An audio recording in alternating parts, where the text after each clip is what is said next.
Okay. Oh man, Jazz, busy morning. But I'm back. I'm here. I meant to get on early enough to ask you, but I think you'll understand what I'm saying. Live, just so you know. I don't know what you're about to say. Okay. We need to link up with our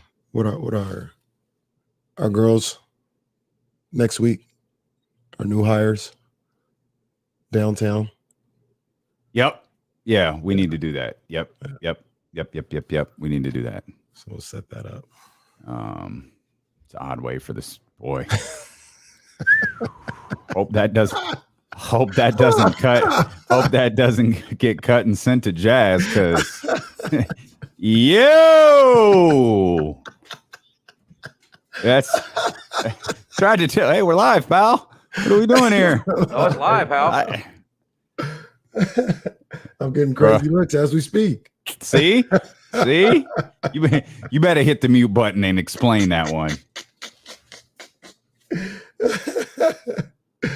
That's hilarious. I guess. Yes. Hey, that rock clip that I sent you, that pop was nuts. Yeah, that was crazy. And like you said, he got the Michael Jackson where he just he stands still, does the little glasses thing, and it gets like that's crazy. That's crazy. That pop was crazy. If you smell. Oh yeah. Because I didn't know what he meant. Our girls, our new hires, like our new hires. Downtown, like that made it better. Like, oh God. What? Oh, whew. I will.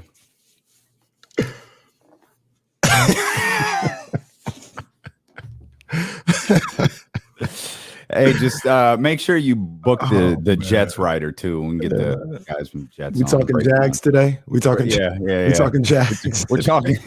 Hey, we're talking Jags with James Ham. That's the name of the new segment.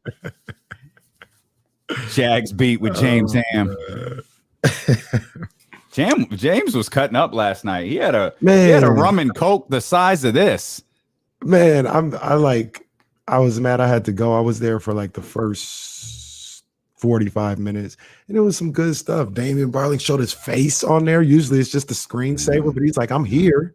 Got to talking a little bit. Deuce was doing his thing, and I had to leave. Damn. Yeah, those things those things go long. James is a talker, and those things go long. And they ask great questions. Was like, I gotta write this Nipsey episode, man. I gotta go. This Nipsey episode is gonna be. That's gonna be some. It's gonna be something. Yeah, it's gonna be something, man. Hey, there he is. There he is. Whoops. There he is. Hey yo, yes, sir. Donnie, what's up? 280 feet worth of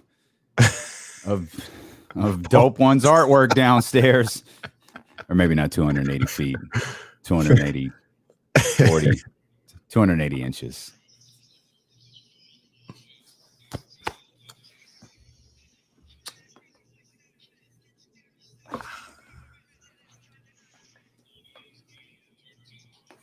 Let's go, baby. It is Friday, the last Friday of July, and you thought it was going to be a slow news day? Oh, no. Welcome in to Dealing with KC, brought to you by McQueen and the Violet Fog, the smoothest gin in the world, handcrafted in Brazil. I'm Damian Barling. Acknowledge me. He's Kenny Caraway. Yes, sir. Acknowledge me. And Kenny.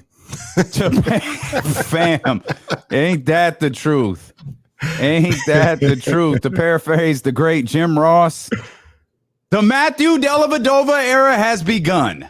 Oh, let's go. Let's go. We were wondering who the third man was, and now we know. Whose side is he on? It's Matthew Dellavedova. He'll be the third man in that point guard room. The Steph Curry stopper. I don't know if there's a point guard room, by the way, but the Steph Curry stopper. Matthew, at least for a game and a half before, getting an IV, going to the hospital. He was in the emergency room. I'll never forget that. Cat Delly was balling in game 3. They go up 2-1. They come back in game 4. It's a grind at the half. Delly's still doing his thing. The queue is going crazy. They come out from halftime. 2 minutes into halftime, Delly's like, I need a sub. Wait, what? Oh, this series over. He gave everything he had. It's gonna be tough. Poor Delly gave all he could out there. Hey, God bless him, man. He did. Hey, there ain't nothing wrong with that. Ain't nothing wrong with that, man. He's a St. Mary stand up. Indeed, he's a solid third option for that point guard room. He fits. You know, I don't want to say we, but we certainly had discussions about Isaiah Thomas. I, for many reasons, wanted Isaiah Thomas to be the third point guard on this team. That was always a pipe dream. That was always kind of just nothing more than a fan's hope. Me being the fan, and because when you looked at the guards that were out there, one, it doesn't even appear they talked to Isaiah Thomas. But two, Matthew Dellavedova, like we talk about types, we talk about Monty McNair's types. Yo, that's Delly. Like that's exactly what Matthew Dellavedova is. He's that dude who's going to work. Super high basketball IQ, team first guy. He'll have a I don't want to say limited role. I think his role is important, but like it's going to vary on a night-to-night basis. And I think from the beginning when we saw Matthew Dellavedova at Summer League, like, hey, wait a minute, that's Freeport, that's that's Domas. You start running. That's Matthew Dellavedova there at the end. It was clear. Okay, this is probably the guy. We didn't see Isaiah Thomas at the end there. We did not see Isaiah Thomas. We absolutely did not, unfortunately. And hopefully he's on a bench somewhere because I just refuse to believe that dude is done playing basketball. I agree. But Matthew Dellavedova, third point guard for the Sacramento Kings. I like Delly, man. With all that said, I like Delly. I like what he brings to a team. We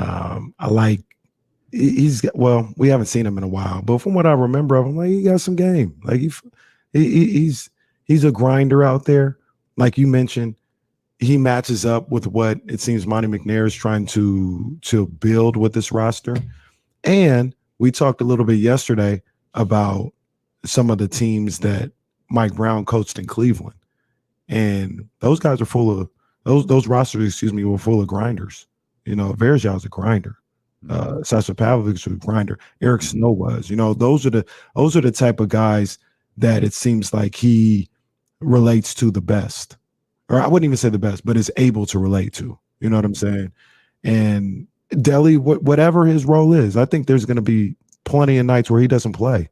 You know, he doesn't get any minutes in there. But if he goes 3 or 4 games without playing and is asked to step in on that 5th game, I think he'll be ready. He'll be accepting of that role. And he's going to be prepared, and he's going to give all he has. What he has left in the tank, we don't know yet. But you're not going to catch him pouting or, upset or not prepared because he hasn't played in a while. He's going to be ready to go. Yeah, I completely agree. It's the signing made sense as soon as we saw him at the end of that. As soon as we saw him at the end of that row of guys watching Summer League basketball, I was like, okay, if the Kings are looking for it, that makes complete sense. Kings projected win total has now jumped to 47. That is the impact, 47.5. And it turns out the guy we bet better or whatever that Odyssey show was, he loves this hire. He loves this signing, and now he's all in on the Kings. That's all a lot. Well, I mean, it's good to see. Add that to the list of people who are in on the Kings. Usually we have the list of people we're going to like laugh at when the Kings are good, and that never really works out. But now this year we have a list of people who are in on the Kings. It's Mark Spears. Yeah. It's Chris Mannix. And now it's, what's his name? Bet Nightly guy. Bet Nightly guy is good. Yeah. It's Nick. I think his name is. Yeah, it's Nick. Bet Nightly Nick. Bet Nightly Nick. Nick at night. Nick at night. Yeah, Bet Nightly for Nick Van Exel. Okay.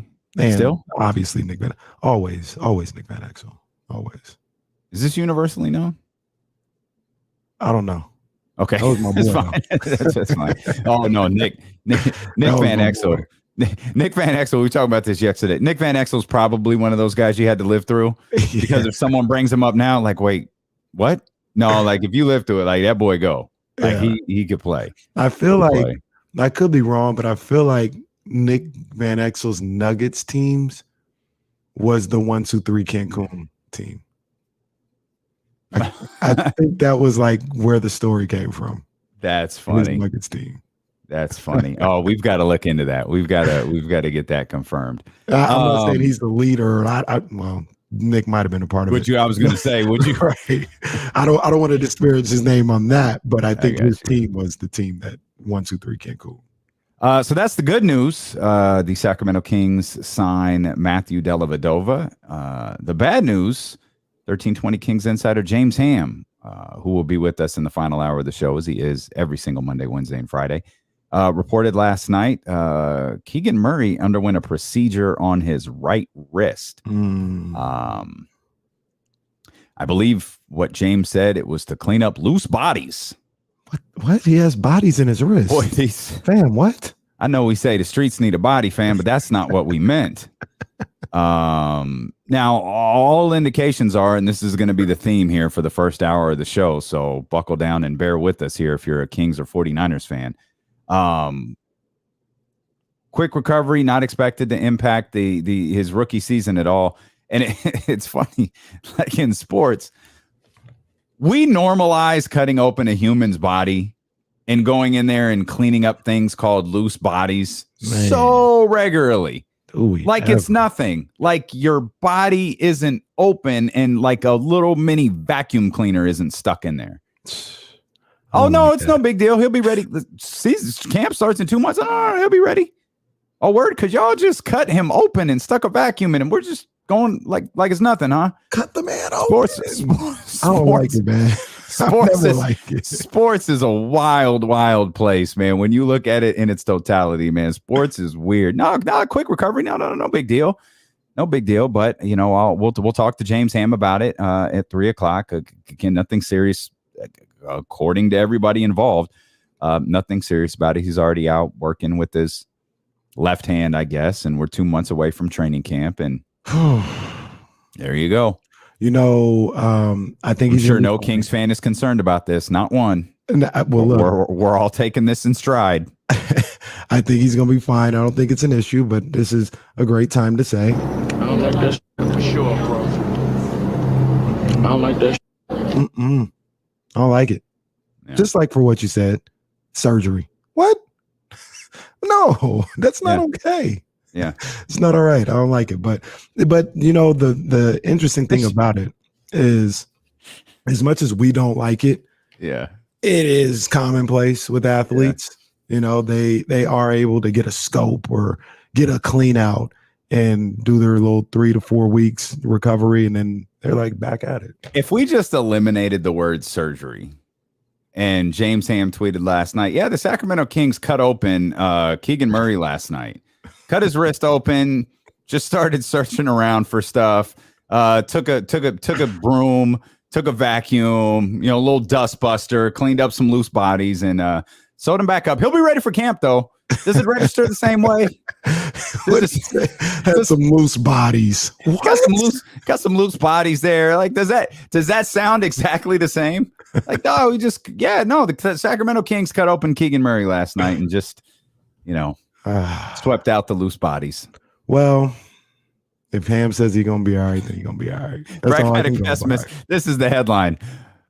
This is a great. Vivek Ranadive cut open Keegan Murray last night. Cut open his wrist and just tried to get out all of the debris, all the loose bodies, little dust, and he'll be ready for the season. He'll be ready for camp. No worries. What I'm trying to. Which wrist was it? It was the left wrist, right? It was his right wrist. I believe. I wrote right wrist. I could be wrong. Let me peep Ham's tweet. I don't like that. Make sure I don't like that. Right. You got me questioning myself now. If it's his right wrist, I don't like it. That's a shooting wrist.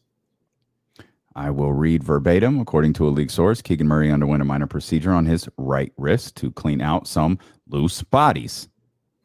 He is expected to make a quick recovery, and it will not impact his upcoming rookie season with the Kings. He's already on the court shooting with his left hand. That again, according to James. Well, he had whatever pain or whatever going on in his wrist, and he was still just draining threes left and right in summer league. So that's impressive. Vlade Divac cut open Keegan Murray yesterday to clean out some loose bodies. Boy, we find different ways to minimize stuff. He didn't even say surgery. Underwent a minor procedure on his right wrist to clean out some loose bodies. Doesn't even say surgery. Man. So maybe he didn't get cut open. Maybe. I don't know. How do you clean up without the cut? You got a colonic? Like how did it like what's a scope? A scope isn't a actual like cut open, right? They put something in your knee. It's a vacuum cleaner. It's a little suction thing that goes inside your knee. Oh my God. Wait, and it's got like a little camera attached to it. So they're like looking. They're like, it's like a Roomba. It's literally a Roomba that goes inside your body and it like looks around. Hey, go get that over there. Go and gets that. Hey, look over here by the patella. Goes and gets that. Oh, okay. All right, guys. They're in the chat. They're explaining. Fine. He's fine. Fine. Whatever. We don't need to explain it. All right. Well, they're explaining what it's scope is. I'm fine. Okay, it's whatever. I'm sorry. I'm sorry, buddy. We're not done. We're not done talking about injuries, unfortunately. You knew it was going to happen, and it didn't take long. Damn. Our boy Arik Armstead. We'll touch on that. We'll talk more Kings basketball when D'Lo and KC return here on ESPN 1320. Oh man. Damn. The most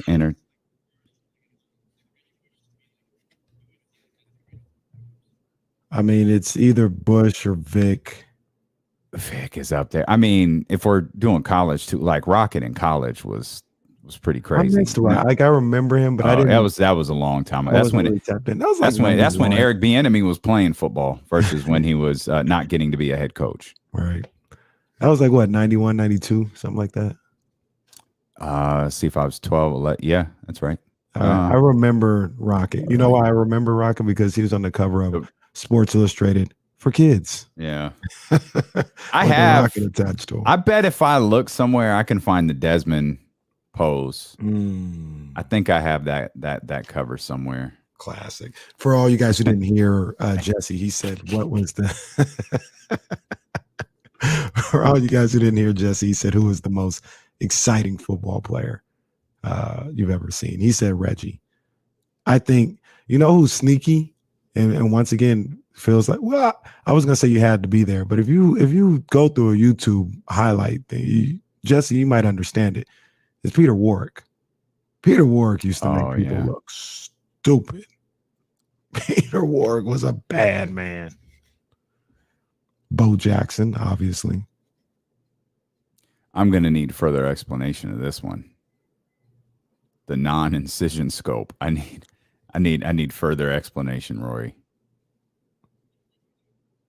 Oh, maybe I don't. Maybe you're right. We did get confirmation. Jesse's renegotiating his contract as we speak, but the world of Twitch and YouTube will finally be able to hear Jesse when we move to the new studio. It's lit. And I think you'll be able to see Jesse too. I think the plan is for 3 cameras. Okay. One for me, one for you, and then one in Jesse's room. Okay. FaceTime Jesse. You're going to be out here letting the people know I'm out here. What? We got to get Jesse one of those bags you had in Las Vegas. Well, I mean, like I said, man, I just, people be looking out. People in high places be looking out, I appreciate it. Cam was up there. Yeah, Cam was up there. Cam was really good. I don't know if Cam was exciting, though. At least to me. Some people, maybe he was, but You know who wasn't exciting? Deebo. And I say that because he was like super effective. Like he was one of the great college football players of all time. I never was like, yo, I gotta watch Deebo. I got you. McCaffrey, that's a good one. Oh, he that's also said one. NFL, yeah, that's so he a didn't. good one. He didn't. Yeah, like, Christian McCaffrey's a good one. NFL. Christian McCaffrey's a good one. Prime time was my CTV. Oh yeah. Like, I gotta send you this. Have you heard of Do Not Disturb brand graphic tees? Oh, they dropped one. I think they dropped it last night. You gotta time it right because they're like $100. But they do sales all of the time where it's like 50% off for 5 minutes, and that's the only time you can buy it. Oh snap! But it's Jerry and Dion. I'll send it to you. Yeah. I was like, oh, I would have got it for. I missed the alert for the sale, or I just would have ordered it for you on the spot. Yeah, we talking about Jerry and Dion. I think I know what picture they talking about too. Ooh.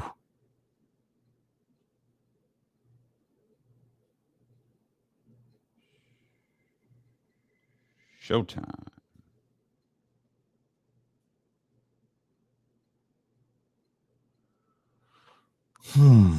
I got a funny something to talk about when we get back on the air. Oh.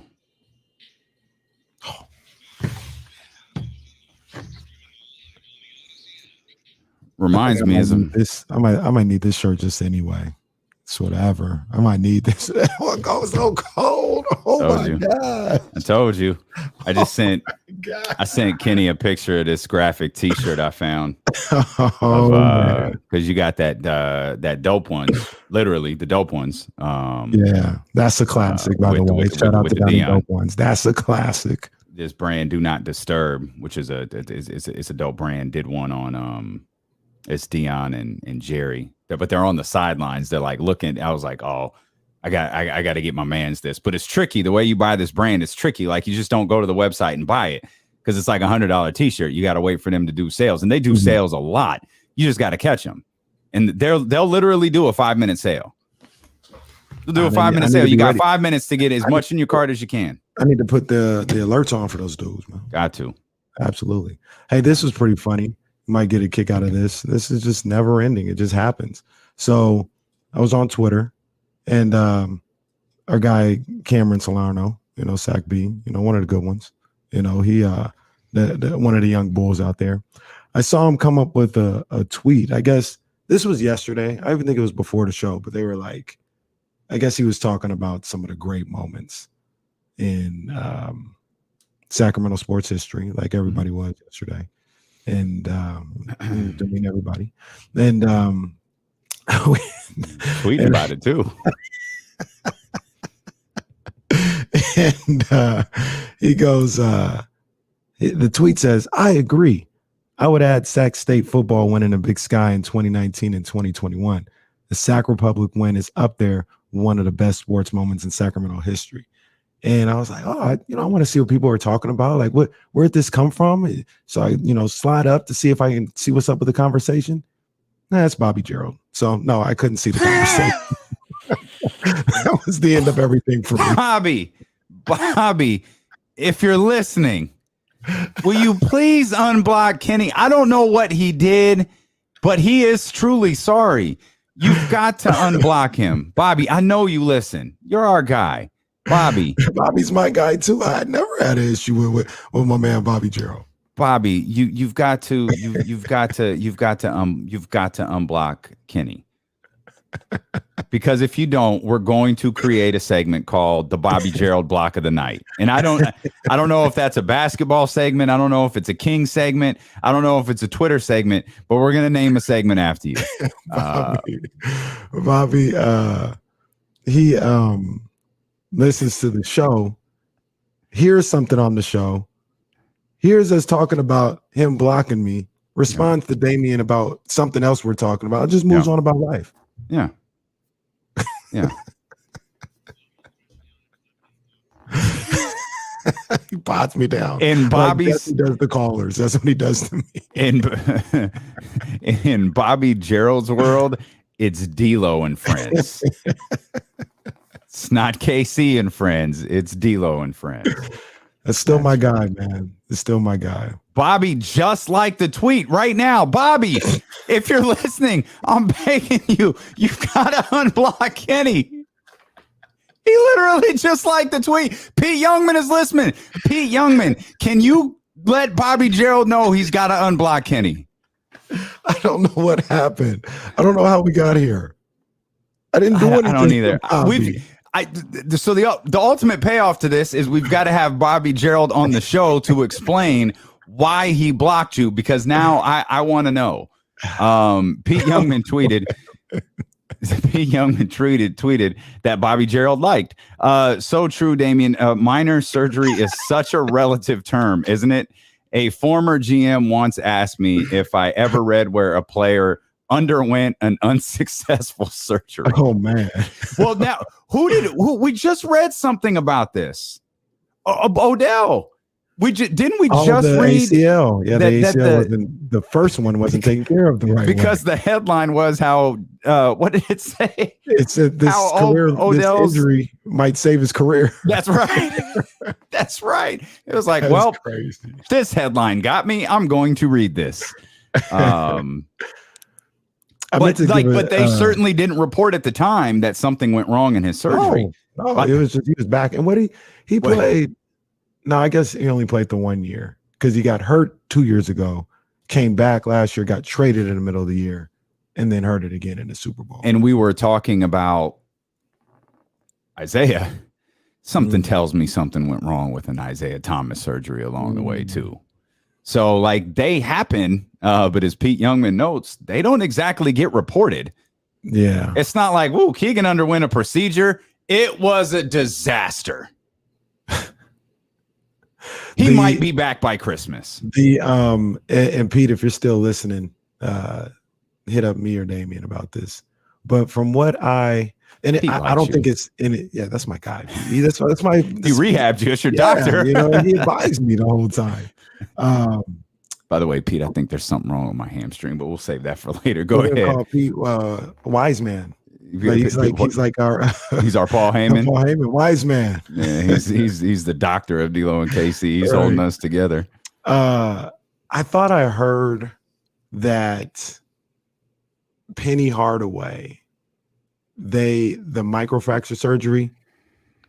I don't want to say it was an experiment, but he was like one of the he was like the first, wasn't he? Yeah, and they were like, "We got this idea. This might help." Oh man, like, yeah, microfracture. What? This might help. What are you? You've never done this before? Yeah. Microfracture used to be the kiss of death. Yeah. It was like, you're never gonna Chris. It still wasn't normal when Chris got it. Mm-mm. I think the first time it was normalized a little. Was it Amari? I remember there being concern, and it worked. But it didn't last. Like he got it worked for a couple years, but it just like he was after that first half with the Knicks, that was it. So I don't think it has like it's still not like cool. Like, we got to figure it out. It's good. I remember when Rebecca Brunson went in Sacramento for a scope. She wound up having microfracture surgery because their little camera found out things were pretty bad. And I remember they said this was 5 championships ago for Rebecca. I remember them saying, "Oh, Rebecca's done. She's done." Later. 5 championships later, the all-time. I think she's the all-time leading rebounder, or at least she was for a minute. Yeah, so doctors can be wrong. But yeah, that scope back then, that was that microfracture was just a wild experiment. So Keegan, we will not take this lightly. Get well soon. No. Rest up. Take it slow. Come on, we good. We got to have Pete on the show. I know we've said that forever, and we've tried, and we haven't for a couple of different reasons. We're gonna get Pete one day. I saw Pete on the show I was watching the other day. They did. It's old, I think, because they were talking about the G League bubble, and it was Jalen Green, it was Deshaun Nix, and like two other Kaminga, and there was Isaiah Todd, and they were like following them while they were in the G League bubble. And I saw Pete getting ice baths for the guys. Okay. I was like, look at Pete. Look at Pete Youngman out here getting that airtime. Have you ever done an ice bath, like the ice in the tub? No. It's awful. I don't want to. It's I think I'm different... gonna have to. Like, I probably should do something like that now if I'm gonna continue to try and be athletic, but I don't want to. That's why I like cryo. Like, it's 15, like it's hard, and you have to get to the point of numbness, which is a very wild thing to tell yourself, is you're talking yourself into plunging into that water. It's like you're going 15 minutes, you've got to survive like the first 3. If the water is at the temperature it's supposed to be, if the bath is at the temperature it's supposed to be, you're going to be numb in 3 minutes and you'll be just fine. That's the longest 3 minutes in history. With the cryotherapy chamber, you walk in and you're completely done in 3 minutes. Now it's terribly, terribly, terribly, terribly cold in those chambers. But you walk in, you walk out, you good, man. That 15-minute ice bath that's a different animal. That's a different animal. One day, weren't we talking to, who were we talking about the other day that they have what was that? Was that a cryotherapy place? That they have one in Roseville? It's like they're building one in Folsom or Southside, something. Oh, I don't know if there's one in Folsom. I know there's a cryotherapy chamber out here that I used to go to pretty regularly. I've learned living out here, Roseville is not small. So like the cryotherapy chamber is in Roseville, but it's like 25 minutes away. Yeah. Like, how, Sway? Like, my address says Roseville. Your address says Roseville. Why are you 25 minutes away? That's like the grounds when we were playing at the grounds. That's technically in Roseville, and that was not by. I always equate Damien's house to like Top Golf. It wasn't by Top Golf. Yeah, it's by there's like I guess there's like Top Golf, and then there's like the mall, and like there's just different areas of Roseville, and now Rockland and Lincoln and all involved. But cryotherapy's in Roseville. It's like, yo, I need to look up this, man. I'm body aching. Let me peep this joint. 25 minutes. Wait a minute. Like, how? Wait. Oh, forget it. Are you one of those people that like? Look, you caught yourself. See, it's tough when you think about it, when you know you're about to say something and everybody's going to react with pause. Like, you're in your head, you're off your game. The crowd, the chat house, the chat house is essentially the group behind the basket extension, waving the thunder sticks, and you threw Kenny off his game right here on live on a Friday. What I was unbelievable. Are you? Are you one of those guys that likes to get his back cracked? Like boy, they are, fam. John's right. They are in your head, boy. They are living rent free in your head right now. Rent free. See, you could have just said you like to go to the chiropractor. Come on, man. I don't do the chiropractor. No, there's a guy that I used to go see who I believe is just like one of those just crazy geniuses. But if I have some discomfort, particularly in my upper shoulders, neck, back, I don't mind that at all. I try to do it, and I don't equate this to being a good thing at all. And Pete, if you're listening, you can tell me how bad it is. I can sometimes get that little crack on the foam roller. And then when I do that, I get concerned because like it's just kind of take that deep breath and sink into that foam roller, and I'll get the okay, all right, good. Yeah, I'm not a chiropractor guy. I did it once when I got in a car accident, and I was fine in the car accident, but I don't know. Maybe the back was a little messed up.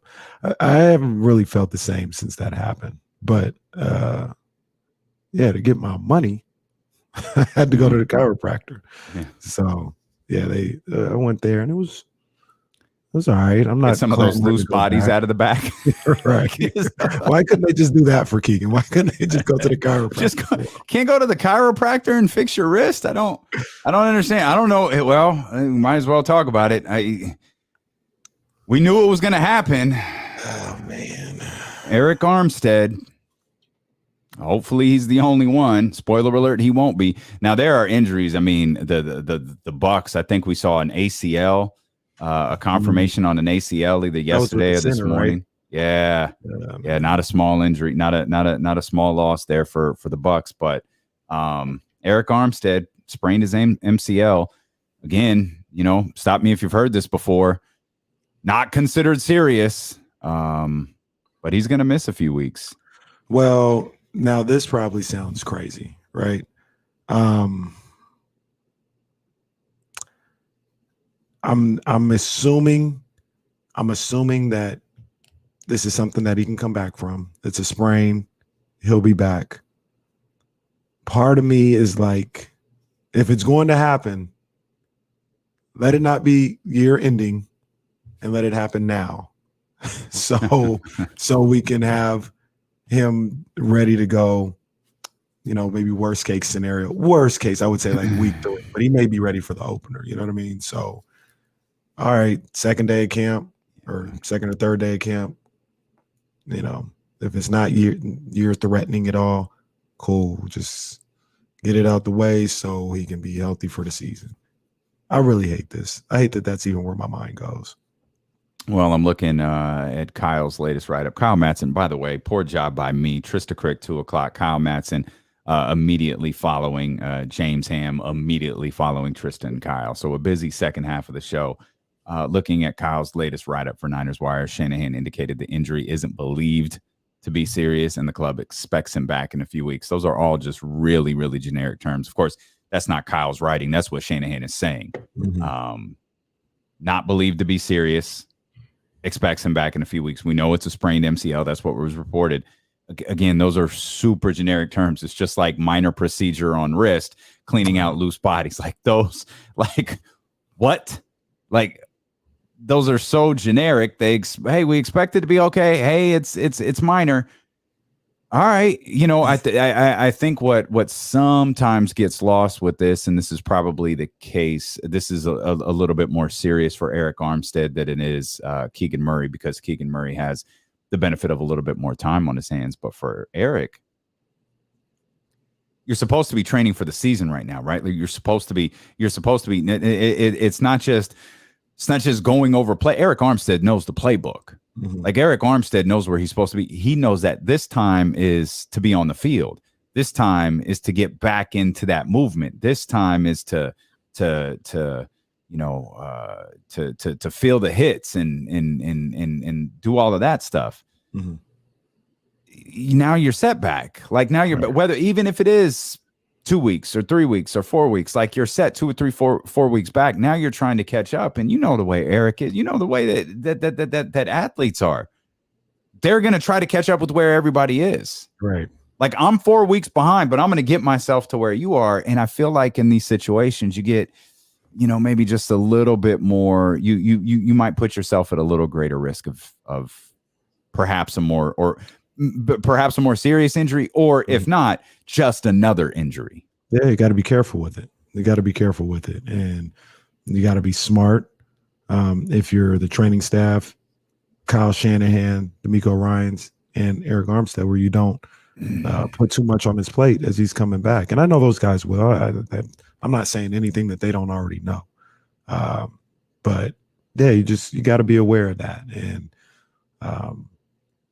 I just want to make sure he gets back to 100% or as close as he can to it this season. And if that means you just kind of, you use him sparingly and strategically for the first 4 or 5 weeks of the season to make sure he gets back at a rate that's best for his body, fine. So be it. You know, there's no need to rush him in there and have him play 40 snaps if he's not ready for that, you know, or 80 snaps or however many is a lot of snaps. And it also sucks because just football wise, I mean, I heard that defense is going crazy right now in training camp.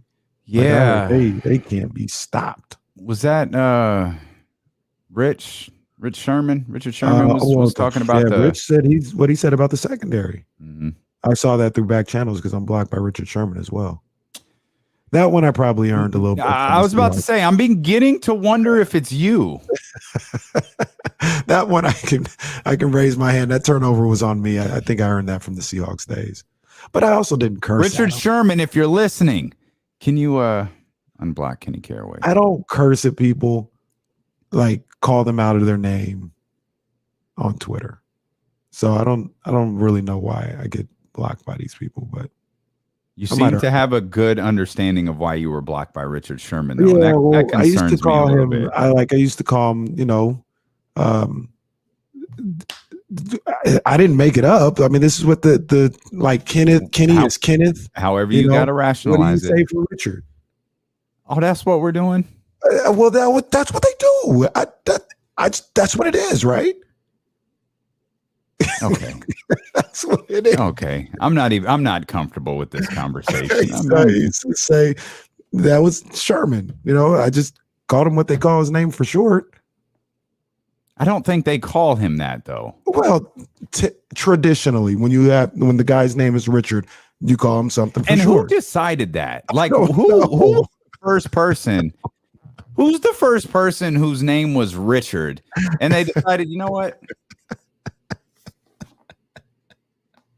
That ain't it. I don't know. Okay. Shouldn't have done it though. I'm glad you're grown. Sorry, Rich. But that was back when I was young and immature. I'm assuming this was Seattle Seahawks. Richard Sherman. Okay. Yeah. But either way, whatever he tweeted, I couldn't see, but I saw it through back channels. And for those who didn't see it, he said something to the extent of, there's going to be a moment in time this year when people are talking about the Niners having the best secondary in the game. Jesse found the tweet. What did I say? You said bold and too strong for Dick Sherman. Come on, man. I'm just talking about the game. January 16th, 2014. I was just talking about the game. Who are all these people you tagged in this too? What is wrong with you? You tagged Richard Sherman in it. You tagged Michael Crabtree in it. Man, what are you doing? What is wrong with you? Bro, you need help. About the game, man. I was just talking about the game. Rich, I'm dying that Rich blocked you. No wonder we couldn't get Richard Sherman on the show. We tried last year. We got boy, a lot of people take vacations when we ask them to come on the show. Rich was like, this is my bye week. I apologized to Richard Sherman as soon as he came to the Niners too. And you know, there was actually a point in time where, like in 2011, 2012, it's like, oh yeah, Richard Sherman, like, can't stand that dude or whatever. Later on, it was like, this guy's pretty. This was before he got to the Niners. Like, he's kind of too good for the hate on, man. Richard Sherman was locked down. Yeah, but you was hating on January 16th, 2014. Yeah, I was a fan at the time. I wasn't a professional. Oh man, this again. Sophomore class field trip never ever ends. Once again, never ends. I wasn't calling him that. That was just what his name traditionally is for short. I need a further explanation. That's the real question. Not why I called him that. How it got to that point. No, you need to. I'm looking this up. How did we get to that point? I don't know. Don't blame me. Blame society. Blame history.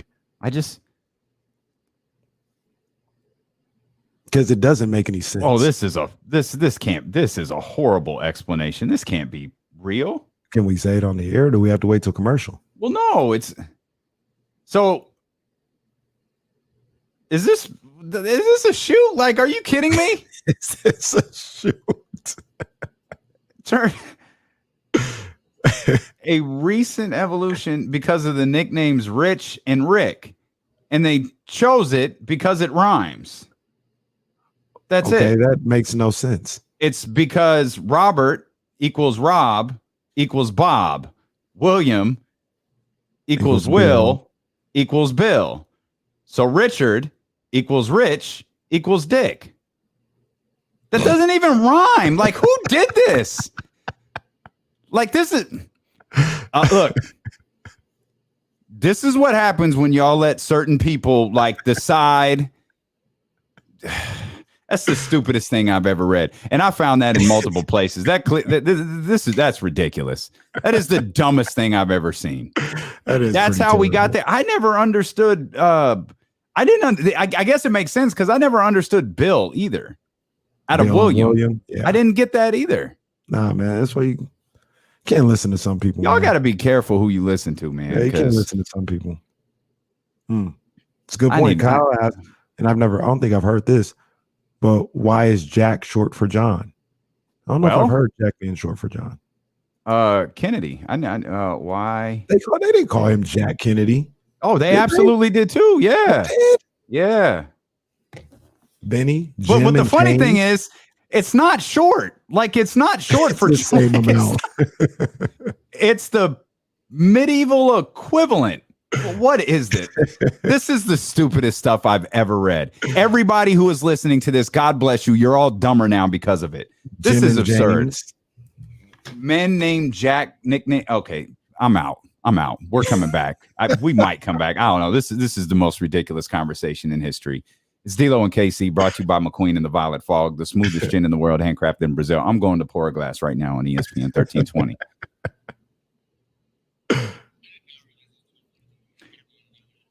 In medieval English, the medieval equivalent of John was Jan, which became Jankin, then Jackin, and finally Jack. This shit is ridiculous. This is absolutely ridiculous. Absolutely absurd. Oh, man. I don't know what that's all about. Absolutely absurd. And now this shirt is really bothering me. I need to go change this shirt. It's one button too high. I need it down. I need my Richard Jefferson here. And now Kenny already said I look like Jerry Buss. Like this whole setup is uncomfortable. Yeah.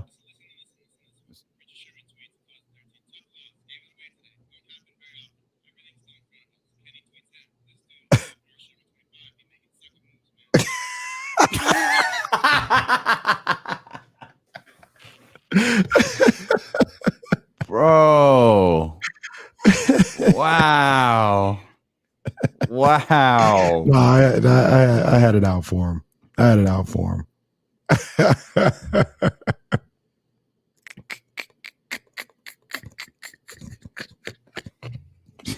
That you said. What day was that? Oh, 13. That was during the height of that rivalry. The height. How did Jack become a nickname for John?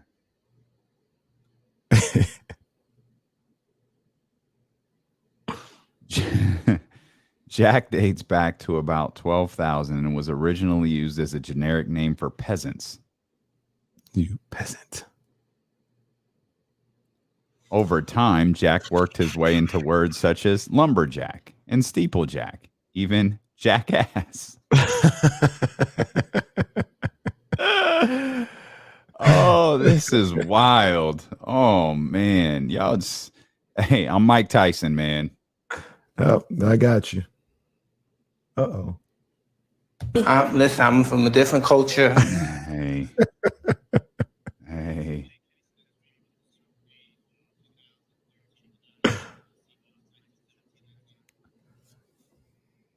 What day was that? Oh, yeah, that's when Frank Gore had that run. Yeah. Yeah.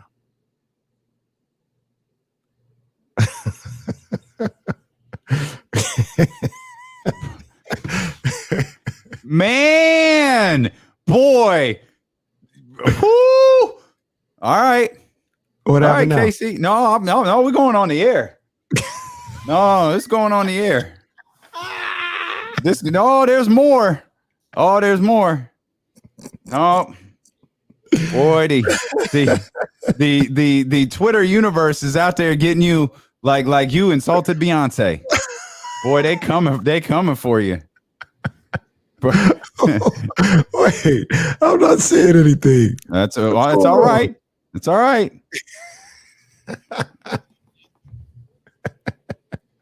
Yep.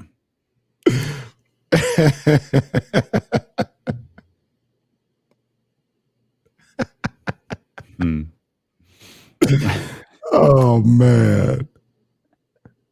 I need the commercials to end. I need the commercials to end. Lord. What is going on?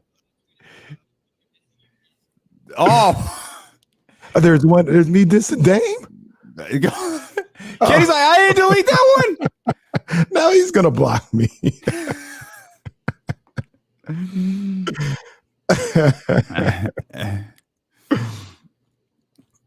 Oh man.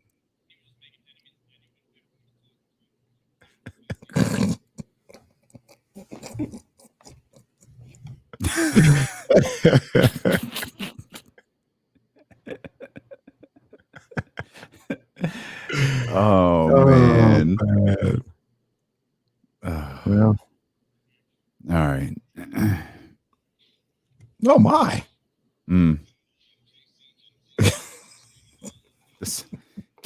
Kenny was singing this to Richard Sherman, apparently. Oh, I was young. January 16th, 2014. I was young. Oh, I got blocked for Bolden too strong for Dick Sherman. I mean, we got tweets from 2013, except Twitter has uncovered the day Richard Sherman signed with the San Francisco 49ers, and John Lynch tweeted, "Hey, faithful, going to be a fun weekend."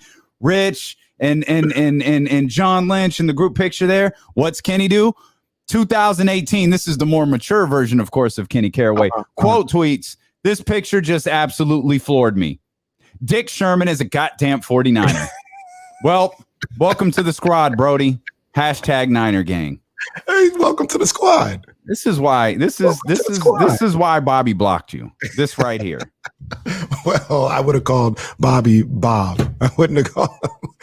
I would have called his name for short. Unbelievable, man. Embarrassing.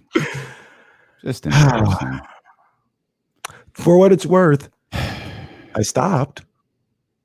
Called him Richard. Because I got older and more mature. Well, that's the man's name. His name is Richard Sherman. I got older and more mature. So I'm gonna call the man by his name. His mama named him Richard. I'm gonna call him Richard. We need to get out of these ridiculous nicknames that don't make no sense. No, Jack, Bill. Like I said, they all gotta go. I'm not listening to these people who make these nicknames no more. No more. Rory says Exhibit 13.5 on why Bobby blocked you. Maybe Bobby was just a Richard Sherman fan and he was tired of the disrespect. Maybe that's why. Well, Bobby, if you would unblock me, you would see I have all the respect in the world for Richard Sherman and have for a number of years now. Oh, man. All right. Shout out to my guy, Richard Sherman. Uncle Sherm, as I like to call him. Remember when we started this show, I was calling him Uncle Sherm. You did. Yeah. That was 2 years ago. That was 2020. Yeah. More mature version of Kenny Caraway back in 2020 for sure. Uncle Jesse, Sherm. let's see what tweets we can dig up from 2020. Let's aim for July of 2020. Let's see what we can find there. Let's see what we can find there. The mission to get Bobby Gerald to get Kenny Caraway unblocked from one Bobby of these Gerald. days, man. We're gonna work on it. We're gonna work on it, man. And then Then we're going to tie a red bandana and a blue bandana together, and Bobby and Kenny are going to hold it up together like they did back in, I think it was 1993. Yeah, 93. The ceiling is the roof. Let's make it happen. Let's keep moving forward. The Ceiling is the Roof performance of the night, brought to you by ACR Solar and Roofing. Call 916-481-7200 to set your appointment. Find out if solar is the right call for you. Find out if a new roof is right for you. Again, 916-481-7200. Prior to last night, only Dirk Nowitzki and Kobe Bryant had scored 30-plus points at the age of 40 or more. Welcome Diana Taurasi to that club, who dropped 30 points with 5 made threes as the Mercury beat the Sparks 90-80. Diana Taurasi had a good little, took it all in stride, as she isn't moved by any of this stuff. She was like, we were just talking about this. When you're old, everything's a record. The first person to miss 15 threes in a game, over 40. First person to have 4 offensive fouls in a 2-minute span, over 40. So at least at this point, I'm just happy with a win. We can be the best team at 40, then I'm happy. She's always funny. She's never moved by any of this stuff. She has never moved by any of it. Congratulations to the GOAT. She's the GOAT, man. To the GOAT. She's the one. And to even further solidify that she is the GOAT, she is the second athlete to win the award twice. She is the second athlete to win the Ceiling is the Roof performance of the night, brought to you by ACR Solar and Roofing. Only Diana Taurasi and Keegan Murray have won the award multiple times. So 2 GOATs, essentially, the greatest of all time. Two of the greatest have won this prestigious award multiple times. Hey, have you seen how Skylar Diggins Smith is playing lately? She got tossed last night. She was balling. She got thrown out. I think last night. I missed the game. I wanted to watch that game. I missed it, but I saw like on a tweet, like she had 21 at the half or something, didn't she? Yeah.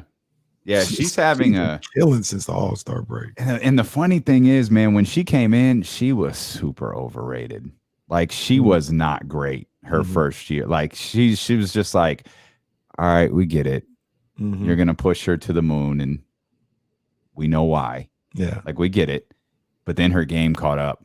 Yeah. Like her game caught up with everything else. And it was like, she's bad. Yeah, she's a bad one. Yeah, she can go. And she's got like she's like really intense out there. I like her style of play and like the way she goes about the game of basketball. She's a point guard. She's a point guard. She's like intense. She's like locked in. She's locked in with her teammates. We saw that boil over a little bit earlier this year with Diana, and I could see. I really paid attention to her a lot this year, and I could see by the way she just maneuvers on the court. I could see how people might be annoyed by it or might be rubbed the wrong way, but I like it. I'd rather that than somebody that just lets things happen all the time and doesn't push. Hey, you know who respects that too? Diana. You step to Diana like she's with that. You would have been in far worse shape if like the camera had caught you shaking there, like you because if you saw the video of Skylar, she was damn near trembling, right. ready to step. Yeah. If it had just been you trembling without stepping to Diana would have made fun of you for the rest of your life for that. But the fact that you stepped her, man, that Mercury team would be starting to turn it up too. Yeah, they'd be a championship contender if they'd be a championship contender if he was here. Back to football real quick, or we go back to football for as long as you want to. There's a couple of football stories we need to talk about. You saw DK Metcalf landed his extension. Yeah. This is worth talking about. $58.2 million in guaranteed money. He's going to get 30 right out the gate. That's a signing bonus. He's going to get 28.2 over the next 2 seasons. They're going to vest really, really early in the next 2 seasons. So it's 30 million fully guaranteed. It's 58.2 pretty much guaranteed. He'll earn 31 million this year because of the signing bonus and his salary, which is $1 million. The 31 million he earns this season is a record for a wide receiver.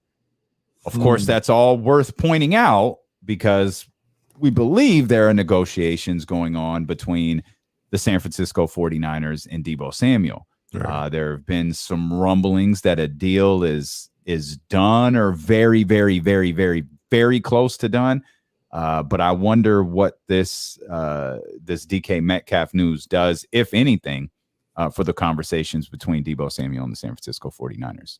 58.2, and not to mention Deebo and DK are represented by the same agent. What's his name? Bandy or something like that. They got the same agent. So who also was the same agent as AJ Brown. So he's been trying to make sure that these wide receivers, Tory Dandy, mm-hmm. get paid, and he's kind of been playing, with kind of playing, using them against each other to a certain degree, because one wide receiver's contract may set the market for the other two. But I think the granddaddy of them all was always going to be Deebo, and not because he likes Deebo more or anything. I think Deebo was the one that was going to be the one where that's the guy that's going to get the most. And when I say most, I talk about guaranteed money. So I can't remember exactly what AJ Brown got, but DK got more than AJ guaranteed at 58. And I think the goal is, and has been for a while, to get to 60 for Deebo. I think they want 60 guaranteed for Deebo. And they're in line to have that happen. So let me see. I had the very specifics of, okay, I still have it. So DK, I'm 30 out the gate. His base salary will be $1 million this year. I phrased that wrong. Sorry. 30 signing bonus. He gets that like right now today. If he signs the contracts today, he gets $30 million today. $1 million fully guaranteed base salary for this upcoming season. Next year, $12 million guaranteed on the 5th day of the start of the 2023 waiver period, plus a $2.2 million in his salary. So he's got a $12 million option bonus next year, plus 2.2 in salary. Mm-hmm. It's a similar setup the next year, where he has $13 million in the 2024 season, fully guaranteed same day, 5th day. In 2025, his base salary is $18 million. He'll probably never see that. Mm-hmm. So in order for Deebo to get to, you said 60 guaranteed? 60. And this is the number that comes out, right? So the number that came out for DK is 58.2 guaranteed. Right. Okay. And I think so it could be as simple 60. And when you include the final year, yeah, it's a bigger deal worth like $76 million or something like that. But I mean, I guess he certainly could be around for that $18 million in the final year. Mm-hmm. That normally doesn't happen. It's why they backload that contract so much, and there's no guarantees on it. So I guess it's just the simple upping a signing bonus.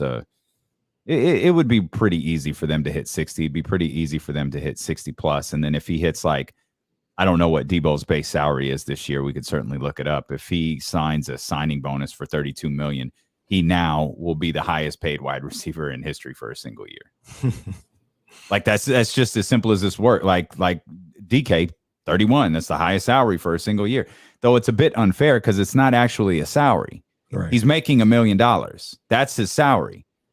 His signing bonus is $30 million, but this is the NFL, so we lump stuff up together to make it look a little bit different than it really is. Yeah, I think they're gonna get it done, and I think I think they are too. Probably relatively close. There's a couple of things they may need to iron out, here and there. And I was listening to Locked On 49ers with our guy Crocky, mm-hmm. and he was just talking about it's probably like little things here and there where he just used it as an example, right? Not necessarily that we're doing this, but the little intricacies of a deal where they're like, yeah, we want you to come into camp, no heavier than 220. And his target weight is probably always like 185. So he'd probably never be at 220. But just in case, he's like, I don't want that in the deal. You know what I'm saying? Like, you don't know what might happen. Like he probably would never even come close to coming in at 220. But they're like, I don't want that in the deal. So let's negotiate not having that in the deal. You know, little stuff like that. But I think that's where they're at. Speaking of little intricacies in a deal, that brings up another interesting note that came out yesterday. You're listening to D-Lo and KC on KIFM West Sacramento, KRXQ HD2 Sacramento, ESPN 1320, driven by Lasher's Elk Grove Dodge, always live on the free Odyssey app. Trysta Krick coming up 1 hour from now. Kyle Madson at 2:20, James Ham in the final hour of this show of this week at 3 o'clock. Of course, we'll talk to him about his report last night that Keegan Murray underwent a procedure on his right wrist. He was the one who broke that story. And then we'll talk about the Sacramento Kings signing Matthew Dellavedova today. Long rumored since his appearance at Summer League with the Sacramento Kings on that sideline. And today it was made official by the Sacramento Kings. Matthew Dellavedova will join the squad. So we'll talk to James Ham about all of that coming up again at 3 o'clock. The Arizona Cardinals removed the, quote, independent study clause out of Kyler's contract. It had become a great source of discussion. It had become a great source of debate. And we left yesterday's show with the belief that the Cardinals handled this just in an awful, awful way. And it's brought to light some clear issues that the Cardinals and Kyler Murray still have. But after 2 days worth of discussion, maybe not even that much, the Arizona Cardinals have removed the 4 hours of film watching per week from the contract. I mean, should have never been in there, I guess. So somebody else made a good point as well. 4 hours ain't even a lot. Like, why is that in there? That's not even a lot of time throughout the week. It'd be one thing if it was like 10, 12 hours. Like, 4 hours? Like, it's not even a lot to have it in the contract as some guaranteed, like the way you get your guaranteed money or something like that. It really sparked a lot of questions. I guess, why did Kyler's agent agree to this in the first place?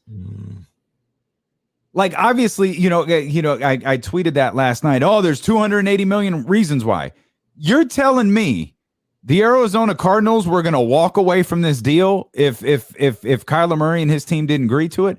Obviously, it wasn't that important because they got rid of it almost immediately after it became public. Right. This whole my biggest takeaway from this whole thing is that this is a marriage that is destined for divorce. Kyler and the Cardinals aren't vibing. And they haven't been vibing for a while. And there's no way this situation makes it any better. I don't think they're going to see the end of that contract. And it was a situation where, and we talked about this before, but I don't feel like the Cardinals are necessarily sold on Kyler Murray. They'd like to have him around, but like it's almost a situation where they feel like they had to do it. They had to do it. He's been really good. There's been times in the last couple of years where he's been an MVP candidate, but they got real concerns. But what are you going to do? What are you going to do? Not sign him? You're going to let him hold out? Like, no, you got to do it. You sign him to whatever deal that he's looking for. You hope for the best, and I think secretly you prepare yourself for if it doesn't work. But it's clear, in my opinion, they're not 100% sold on Kyler Murray, and I don't know if Kyler Murray's 100% sold on the Cardinals. I think they both kind of had to do it. Kyler Murray, if you're him, that money's on the table. Yeah, this is why you left baseball. To get this type of money. This contract right here. So even if you're not really sold on the Cardinals or you're not crazy about them as an organization, you do the deal and you figure it out later. And this doesn't feel like the Deebo stuff. Like when you Kyler Murray scrubbed the Arizona Cardinals of social media, scrubbed the Cardinals off of all of his social media accounts. And Deebo did the same for the 49ers. Man, these don't feel the same. No. Like No. the not at all. Real heat. Yeah, that's right. Real heat. This is not a work. This is not a storyline. That was as soon as I saw that, especially after Kyler's response yesterday, where he was like, "You think I got this far without watching film? Like this game is difficult. This game is complicated. Do you think I did? I appreciate it. I appreciate that you think I'm so good. I got here without understanding and knowing the game. But there also is, again, it's a dog whistle, and maybe not all of you hear it. It's same play still being ran out there. You can't ignore the fact that this was put in place for a black quarterback. No. What's one? Justin Herbert, he got one. Joe Burrow going to get one. I mean, you can't. Again, I'm not saying this clause was entirely racially motivated, right, but you can't ignore it. Like just from an optic standpoint, it's like, man, y'all are making this tough. So you put a homework clause in for Kyler Murray's contract. You Lamar MVP ain't got one. Ain't even got a deal. Okay. We try. And I'll be honest to God, I thought we were past this. I thought we were way past this. When you look at the top quarterbacks in the league, there was a stretch where like you made a top 10 list, probably 8 of them were black. Right. Like you thought Texans, Deshaun Watson, like just the quarterback. Deshaun was up there. Dakota was up there. He might not like it, but Patrick Mahomes is black. Like you got Lamar. I don't even know if Kyler was on that list, but there's still I just refuse to believe the Cardinals were super blind to that one particular optic. And like you said, why is that even in there? What's the point? And when maybe we're digging too deep into it, maybe not though. I don't know. Like, why is that in there? It's just when you start looking at stuff, I don't know. Maybe we are digging too deep. I have no idea. I don't think we are. I don't think we are. We're not that far removed from a GM saying Lamar Jackson should be a wide receiver. Oh, you said you didn't? Did you see what the anonymous defensive coordinator? He said, "Oh, he'll never be a passing quarterback. He's a football player. He's not a quarterback." Come on, still, man. Dude won an MVP. Oh, he won an MVP because he's a football player, not because he's a quarterback. That's crazy. That's what we do. Okay, all right. I'm sure it's a coincidence. So with all that going on, it's hard for me to just completely dismiss a clause like that being put in Kyler Murray's contract. And how the hell did it get public? Like I know that there's crazy part. There's the theory that Kyler's like it got leaked on accident, but I think there's another theory that Kyler's agent leaked it on purpose, knowing. Oh, watch the reaction to this. Let's show you why. Because you can, if one sensing, and this it's a gamble on his part for sure. If you want to put this theory together, but sensing there'd be backlash towards it, and it would create conversation. Like, why is this in Kyler Murray's contract? And then he's an agent. He's got other clients. And keeping clauses like this out of future deals. Okay, I can understand that. Again, that's just a theory. I have. Right. I'm still trying to figure out the why and the how. That's where I'm at. But it's like, then why even sign the contract? Like why? And that's why not let that be a sticking point. Be like, we're not signing it as long as this is in here. I don't know, because there absolutely no one, not their side, not like not Kyler Murray, not Arizona Cardinals. No one's walking away from that deal because of that clause. It's almost like it was put in there and it was like, okay, We'll sign it. Let's get the there. I need a further explanation to this. Yeah. Shoot, Kyler spoke yesterday, and maybe this. I don't know. Maybe not comfortable addressing it, but Kyler, how the hell did that even get put in there? I wonder if somebody asked him that. I missed it. If they did, I did not hear that. The other thing about that is, what do we like? We talk about moving forward. What does that do for this team going into this year? You think Kyler's looking at the team funny now? Even after, it's crazy to say, after he just got paid. Yeah. Is he looking at the team funny now? You have to be. That's what I mean. This marriage is destined for divorce. What he did like a 5-year extension. They ain't right? even get to the altar before this thing is going bad. He did like a 5-year extension, right? I think it was I mean, yes, you have to pick it apart a little bit to figure out exactly how many years it is, but like real years. This is crazy to ask. Do you think Kyler's Arizona Cardinal in 3 years? Yeah. I think a lot depends on this year. How about that? I think a lot depends on this year. We'll talk about make or break seasons. This very well may be a make or break season for Kyler Murray in the relationship with the Arizona Cardinals. Perhaps the biggest breaking news in the history of D'Lo and KC. It's happened. It's happened. Bobby Gerald has unblocked Kenny Caraway. Oh my God. It happened. Nearly It happened. 2 years into this program, Bobby Gerald has unblocked Kenny Caraway. Chatty House, you made this happen. Oh, what a moment. What a moment this is. It happened. We'll be back. Bobby, we got to get you on the show. Perhaps the biggest moment in the history of D'Lo.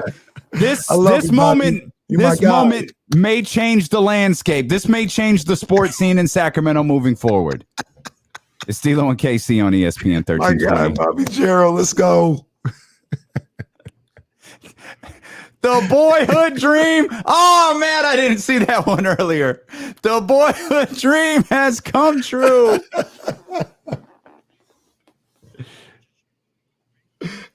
Oh, do we got another one? Yeah, I was going in. I was going in. But I was just calling him by his name.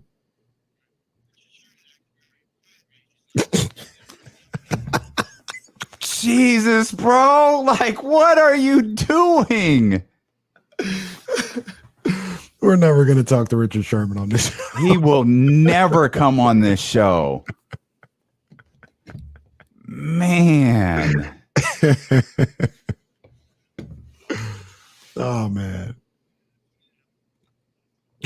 Amazing. Absolutely amazing.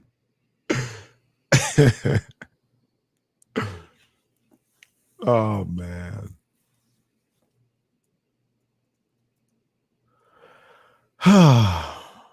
I need a second. I hate this fucking shirt I'm wearing, man. I'll be right back. This shit is terrible. I'll be right back. Hang on. What's wrong with it? Oh, no.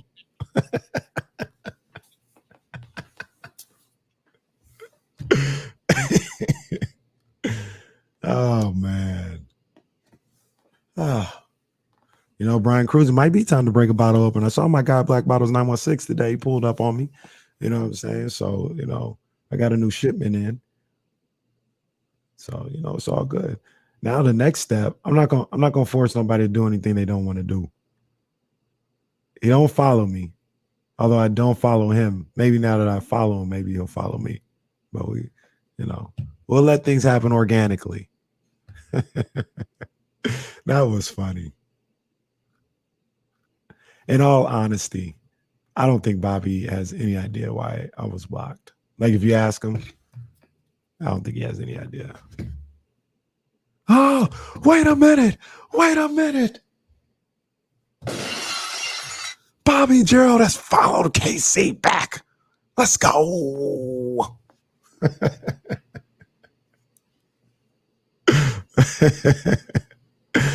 Dr. David, I don't follow you. Hey, look, I'm gonna tell you right now. Tweet me right now. Anybody, tweet me right now. I'll follow back. I don't be knowing. Like, as active as I am on Twitter, I'm not really even that active. So things just be flying over the radar. If I don't follow you now, tweet me, let me know. I'll follow you back, man. Follow back Friday. Remember they used to do that? Were you ever a part of that Follow Friday, Jesse?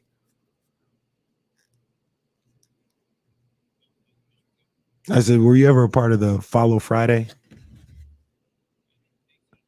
I wasn't either. People would tag me, but I didn't know what it meant. So I was just like, thanks for tagging me.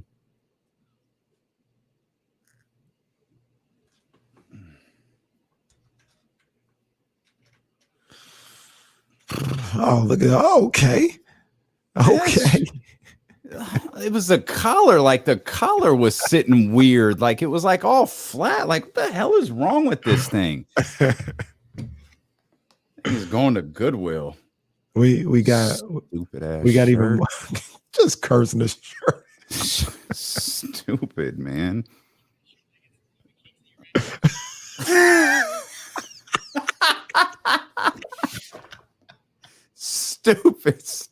Stupid.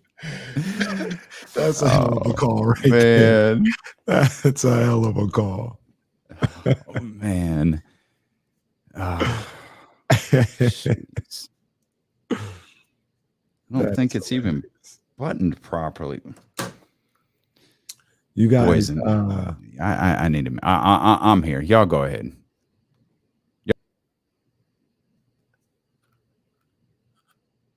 Okay, I got you guys. Give me a second. Give me a second. Let me figure this whole thing out.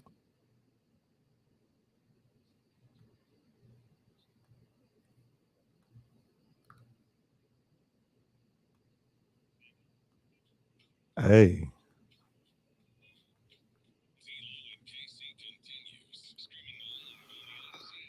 So while you were away, on a wardrobe change, like it's the damn Oscars, and you got I was so that was I couldn't focus, man. There was something wrong with that shirt. I like the collar was all like jacked up. There was this shirt is nice too. You know what I mean? There was something wrong. Like look at the way this collar sits. Like this is the way it's supposed to. Like it's upright. Like at attention. The other one was just it was flat, and it was like, yo, what is this, man? Yeah, I don't like a flat collar either. It doesn't work. Nah. I have, it's got to be up here. Although you weren't here last week. If I had worn that 40-minute, Trysta would have made fun of me. Trysta was telling jokes about me last night or last week. She be telling jokes, dude. Trysta got to stop hating on my man. She be telling jokes. Ankles. She mentioned, she's like, you gonna pack all your capris to come to New York? Wow. I think I caught us up. Wait, what did he? Wait, who? I think I know what you're talking about. He was trying to be nice, but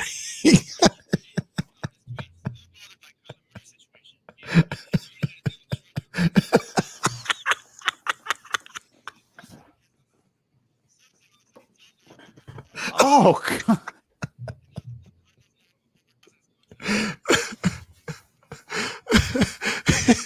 He was trying to be nice. But fixing him left and right.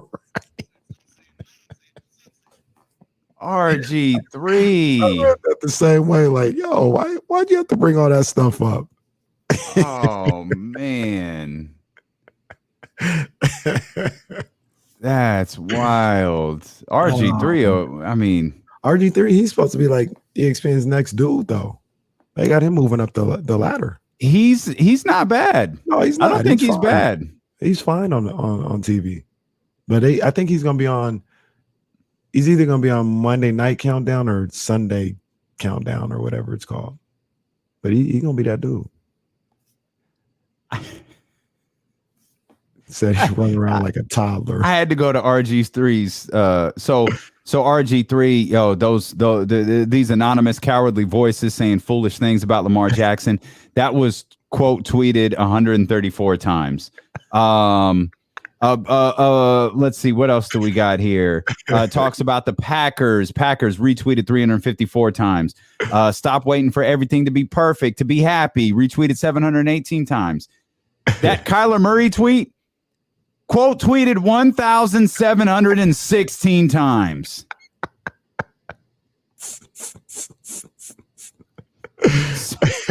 Now I'm looking at the quote tweet. So true. The plight of short kings cannot be understated. Legit thought this was a troll account.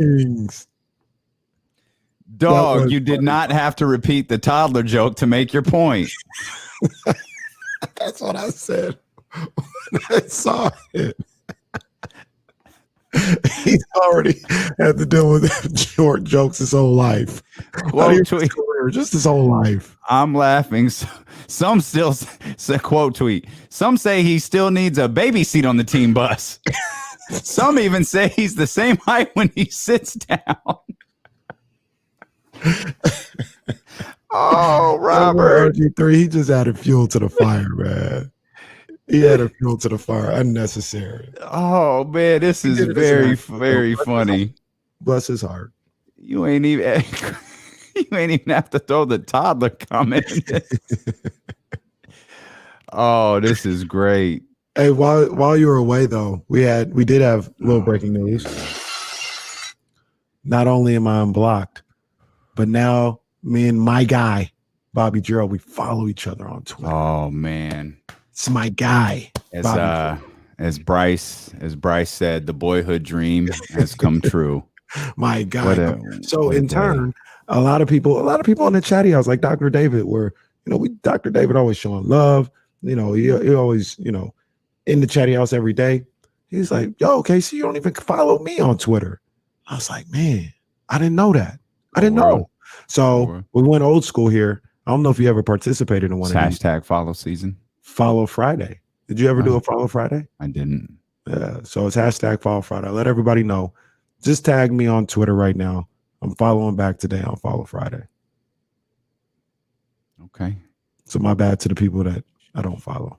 Shout out to Theron Wade. He said, sports radio is alive and well, is in good hands with D'Lo and KC. Love this show. I don't know what show he's listening to. I don't think it's today's, though. I don't think he's listening to today's show. Oh, after we had to try to figure out what a minor procedure and loose bodies were. Just send them to the chiropractor. I guess, man. I guess. We mentioned a moment ago, Kyler Murray can feel a certain way about, and rightfully so, that independent study clause or homework clause or whatever. I still think Lamar Jackson is the most disrespected quarterback in the NFL. Lamar still don't have a deal, huh? Like, this man does not have this man's been to the Pro Bowl twice. He's been an MVP. I'm about to say MVP, ain't he?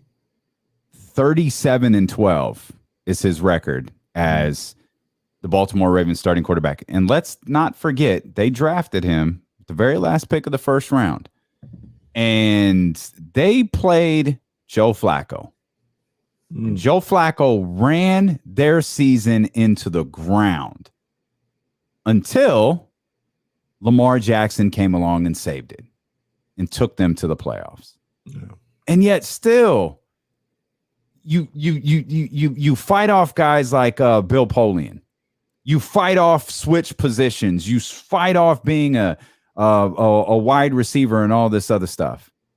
You win an MVP. You get your team to the playoffs. You got a 37-12 record as a starter. Been to the Pro Bowl. And still, you're not taken seriously as a quarterback. Still, you're being told you're by. And what I love about the things like an anonymous defensive coordinator says that Lamar Jackson, he shouldn't be a quarterback. He's just a football player. I think about that because it could be anybody. It could be someone you super respect, or it could be Rob Ryan. Right. It could be like the worst defensive coordinator in history who just keeps getting jobs in the NFL because of what his last name is. Could be that. He could be the one criticizing him. Right. But it's like you won't stand up and say who you are. Like to add either. I don't like Bill Polian, and I hated his remarks about Lamar Jackson. And there's a long trace of sketchy remarks as it involves Bill Polian and evaluating players. But at least he said it. Right. It wasn't some former general manager who said it. It was Bill Polian said this. Mm-hmm. And here's why I said that. Bill Polian also said, you know what? I was wrong. Mm-hmm. I didn't see it. I was wrong. That's my bad. That's my poor job of evaluating this young man. When you're anonymous, man, ain't nothing. That's a great point by Bryce. Could be Jack Del Rio, for God's sakes. Right. And that'd be quite on brand with Jack Del Rio. And you look at a guy like Bernard Pollard and the back and forth he had with Lamar Jackson. And then while I disagree with Bernard Pollard, and I thought it was hilarious with Lamar, sticking up for himself or whatever, at least Bernard Pollard put his name behind it. He said what he said, and like, this is how I feel. This is what I believe. It's not no anonymous, this and that. That's just so weak. Especially when you're like using it to discredit somebody.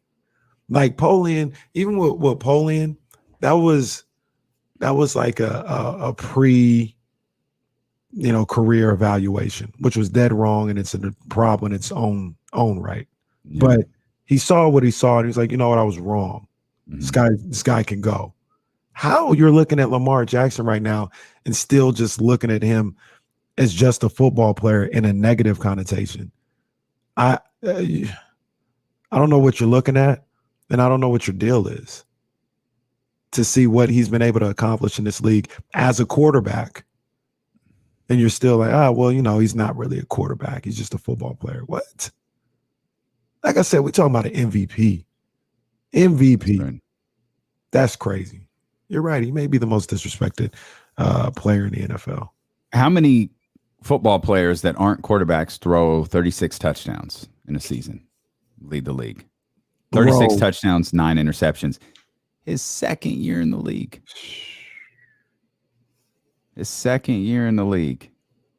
Lamar Jackson, that's my boy right there. I just don't get it, man. I don't get it. And it's still crazy. Like, we say all this right now, and it's his own people. Still not giving him a contract. Mm-hmm. Like, what? Yeah.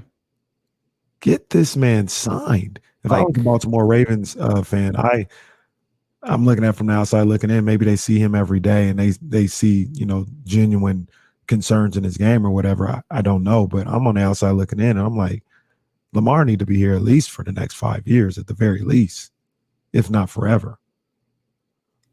I think I like them both, to be clear, but I think Lamar is better than Kyler.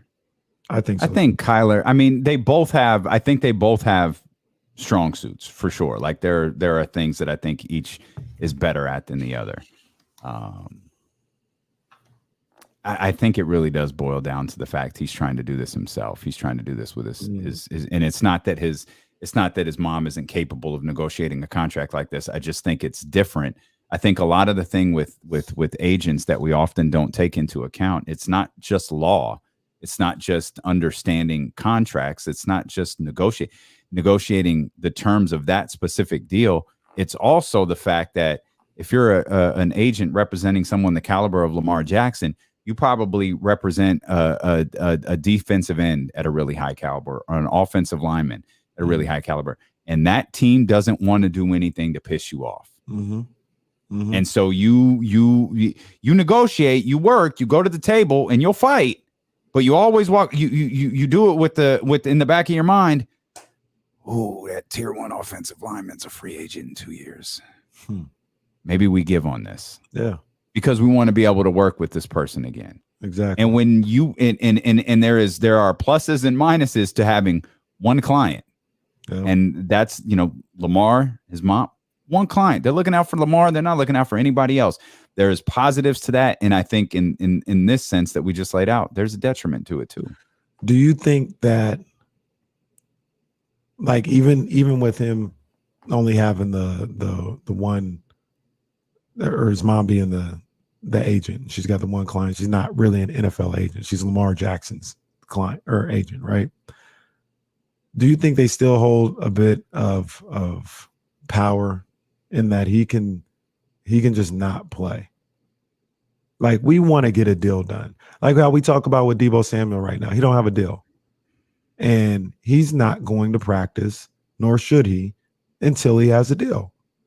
Like all the taking advantage that the Ravens are doing because they don't have to bow down to any requests because there's no other players that they got to worry about because she's only Lamar Jackson's agent. Could they just kind of play that card and be like, look, man, there's too much on the line right now. There's too much on the line for my career and what's at stake. I can't get on the field until you get this taken care of. Would that get them to budge? I don't know. I don't know. I mean, I talk about it all the time with teams, right? It's like, look, I like you, but why would I pay you more than I have to? You know, when I use that argument with teams. Yeah. Now, as a ball player, like, yeah, I want to be there for the team and all this other stuff, but there's too much on the line. There's too much on the line to just take your word that you're going to take care of me and all this other stuff. And in the game of football, nah, I can't step on that field. And so I got that $200 million extension I'm looking for. I think a lot of it will depend on too, how close are you? Like how close are the two sides? Because if you're close, it's like, no, we're going to get this. We'll get it worked out. Like, but if you're not, then it's like, then that's when you, to me, especially in the case of Lamar, the last step is I'm not here till we get this figured out. Mm-hmm. That's the last step. But if you're close, and it sounds like, I think Lamar said, yeah, we're talking. There's a deadline on this, but we're talking. That didn't give me the sense they were super close. I feel like Harbaugh said like 2 years ago this extension was going to get done. Yeah. I mean, I don't know. And but you know, it's close, and we think that it's close with Deebo and the 49ers, but Deebo ain't stepping on that field. You know what I mean? Yeah. So yeah. If I was Lamar and his agent, which is his mother, and to your point, because I agree with you, I think Harbaugh said a couple of years ago this was supposed to get done. Yeah. A couple of years later, like, it's time to play hardball. Like I need some security here. I need to make sure that I've got this money in the bank. Everybody else around me is getting taken care of. Like, you guys got to take care of me, or else I can't play. Like, I love the Ravens. I love my teammates, but I can't play. There's too much on the line. But that's the thing. I feel like Lamar is a super good dude. Mm-hmm. Right. And he's trying to play this like cool, like I don't want to say he's a company man, but he's like, yo, I'm about the Ravens. I'm about the 52 other guys. Mm-hmm. These are my guys. This is, we've got a comment. Like, I think that's how he thinks. And I think that's what Baltimore's taking advantage of. Yeah. He's going to be here. We could drag our feet. He ain't going nowhere. We could drag our feet. Let's try to save every penny we can. And ironically enough, maybe I'm just accounting for how I would view things. But I think a lot of them players, if he said I'm holding out, they'd be on his side. Mm-hmm. They'd be like, do what you got to do, Lamar. They got to do right by you. You know what I'm saying? And they wouldn't look at him any type of way. But I agree with you. He's a loyal guy. He's a leader in every sense of the word. He seems like a really good guy. And he's looking at it as, no, he has some he's a stand-up dude. So he's like, these are my guys. I'm going to be there for them. I'm going to be in the trenches with them. And like you said, I think the Ravens are taking advantage of that. Who has more to prove? Does anyone have more pressure on them than Lamar Jackson this year? Whether a deal gets done or not. Derek Carr is the one I always come back to. Derek Carr has a lot of pressure on. Derek Carr is a good one. I mean, Tua does. Tua does. Tua got a lot for of sure. Because Tua, we were talking about pressure on him. It's not like he's going to lose his job or anything like that, but the expectations are pretty high for the 49ers. And I looked at their roster and I looked at it again. I mean, first of all, on the defensive end, we heard what Richard Sherman had to say about this. Nice change of pace there for you, given all these messages that Jesse's finding on Twitter. If you're watching, true story, if you're watching twitch.tv/ESPN1320, youtube.com/ESPN1320, every commercial break, Jesse has found a different tweet from Kenny where he's trashing Richard Sherman. Unbelievable. My boy, Richard Sherman. Did you hear what Richard Sherman had to say about the 49ers secondary, where he talked about, I believe there's going to come a point this year when people are going to talk about this may be in the best secondary in the league. So if that comes to fruition, we always know what's going on at the linebacker position when you've got Warner, Al-Shaair, and Drake Greenlaw. I'm not saying it's the best, but it's top 5 linebacking core in this league at least. Then you got what they got on the defensive line and Arik Armstead permitting. Hopefully he gets back healthy. But that line has traditionally been a top 5 unit in this league. So we put all those elements together. We're looking at the defense being potentially a top 5 defense in this league. Then we get to the offensive side of the ball, and you got guys like Kittle. You got guys like Ayuk. I believe Deebo will be there, so you got guys like that. And really, I think you're going to look at everything that the 49ers have and be like, man, Trey Lance just needs to not stink. And this is a good team. That's a bit of a pressure in itself, where like you've got not only not stink, but his circumstances are going to be like, well, not stinking got them to the NFC Championship game. Hey, make some plays. And the sky's the limit. It's like you got to make plays. Certain level of pressure, maybe not the most pressure. I'm not saying that. Not the most pressure of quarterbacks, but there's a certain level of pressure. It's probably different than, yeah. Well, I have a couple of other names in mind. 916-349-1320. Let's talk to our grandpa Mitch here. Mitch, what's happening, man? How you doing? Thank God it's Friday. Yes, sir. Hey. Yes, sir. What's going on, man? I'm in the middle of a traffic jam here. Oh, Got no. the UPS guy here, taking a sweet time. The lady wants to back up. I'll let the lady back up. I don't want no issues here. I'm on the phone. Maybe she should just ran into me. You know what I'm saying? No, we don't want. No, we don't need that, I don't know what Mitch. that is. I hope you guys played hope you guys played the Mega. And if you hit, I still expect you here on Monday. I would be if I win. I'm here on Monday, Mitch. Don't worry. Yeah, you were now. You were in here now. Well, first of all, my grandson's like the best thing in my life. That's awesome. Sports. Yeah, thank you. Sports. What's taking so long with these trades and these signs? And get a Deebo sign.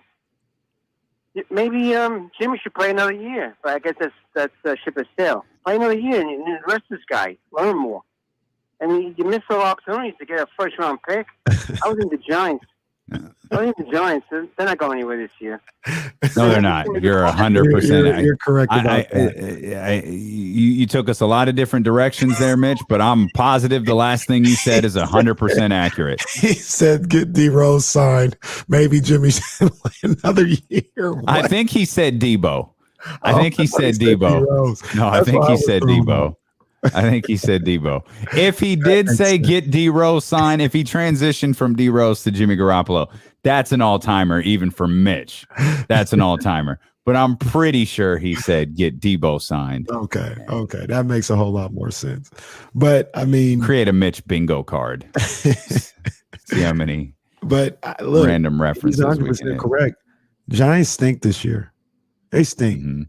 And I was being facetious. It's not time for Farhan to get his Redfin account, revved up, but he got to do something this offseason. What we're seeing this year is nasty. It's nasty. I mean, we got guys that can't hit, can't field, can't pitch, just all over the place. And I don't know. Break the bank. I think I saw somewhere the Giants don't have like damn near any money guaranteed next year. Like I think a bunch of these guys come off the books, so you're gonna have a clean slate. If you don't give Aaron Judge, So go get Juan Soto, go get Juan Soto and Shohei Ohtani. Go get them both. Shohei. I'd give up my fandom if that's what it took to go get Shohei. Just get Shohei out of Anaheim. You see who the front runners for Soto are. I assume the Dodgers are one. They're the Yankees are the other. Front runner is the Padres. Oh, the Padres. Yeah, I did see that. Wow. You get Soto, Machado, and Tatis Jr. It's that Biggie track, Long Kiss Goodnight for the San Francisco Giants. Yeah, so how are we going to keep up with little random bargain signings? Do something, Farhan. You guys are, and this is out of Farhan's control too, but these guys, the ticket prices are crazy. They're charging us $35 for garlic fries, another $25 for a Sprite. Y'all got the money. Y'all got it. It took me a minute, but I was confused when you went into Farhan and all of that. I think Mitch meant the New York Giants aren't going anywhere. No, he's a Dodgers fan. He's talking crazy about the Giants. He's also Mitch in New Jersey. Yeah. Yeah, you think it was the San Francisco Giants? Yeah, he was getting a shot in on the Giants. Yeah. Absolutely. Mitch, I need you to call back and tell Jesse whether you were talking about the New York Giants or the San Francisco Giants. He's talking about my Giants. That's why I was like, you're damn right. Them New York Giants ain't going nowhere. Well, coincidentally, did you see who that they are the betting favorites? I don't know if it's Vegas or it's like Bet MGM or something like that. But the New York Giants are like the favorites to land Jimmy Garoppolo. That makes complete sense to me. It makes great sense. It makes complete sense. They didn't say like how it would be like free agency or trade or anything like that, but they're leading the pack. I think that'd be great for both parties. Trysta Krick leading the pack. She joins us next here. We'll talk some NBA with her and a variety of other things as D'Lo and Casey continue. Brought to you by McQueen and the Violet Fog, the smoothest gin in the world, handcrafted in Brazil here on ESPN 1320.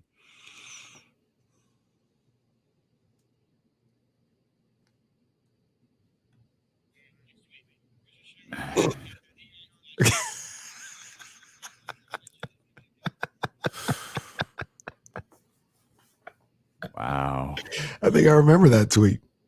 My goodness, man.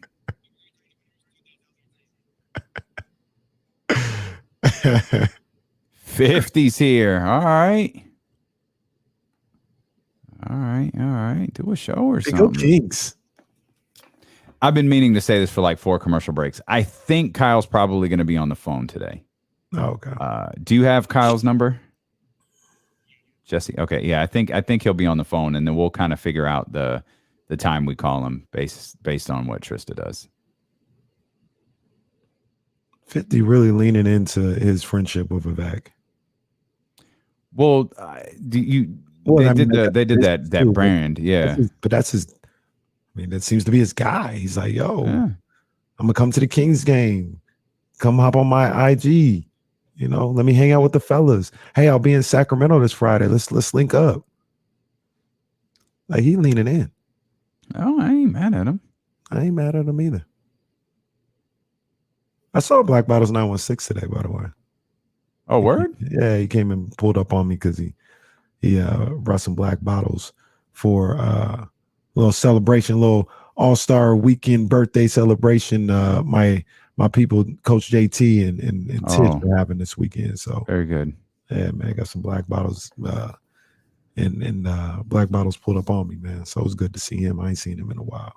Yeah, I should be seeing him pretty soon. Yeah, that's what he said. He said, Damian, once again, gonna have the refrigerator like Dre and them had the refrigerator full of 40s. Damian's gonna have the refrigerator full of Luke Belair. He's the only one that has that type of, situation. I don't.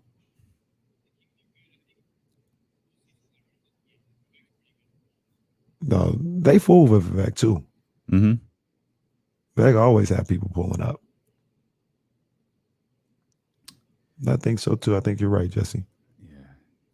Them bottles going to be drank, though. Those glow-in-the-dark tubs out again. Ooh.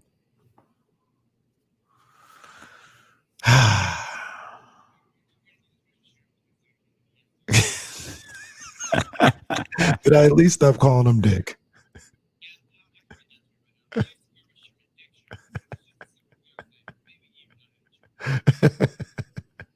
Oh, good call, Lazy. Good call, Lazy.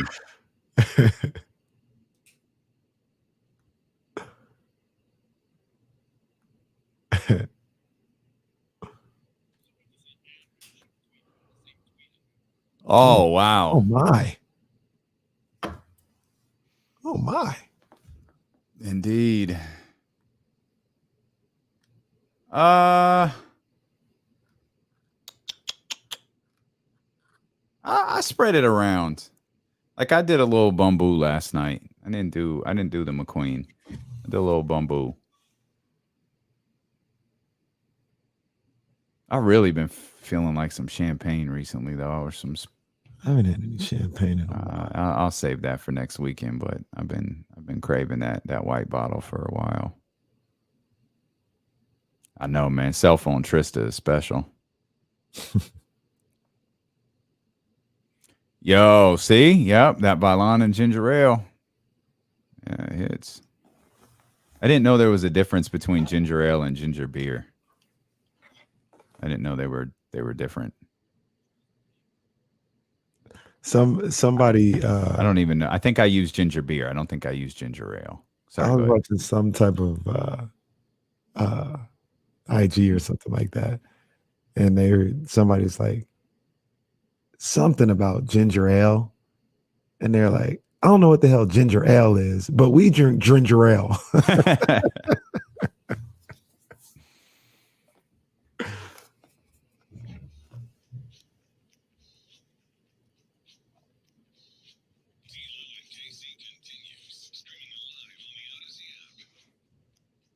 I was waiting for the.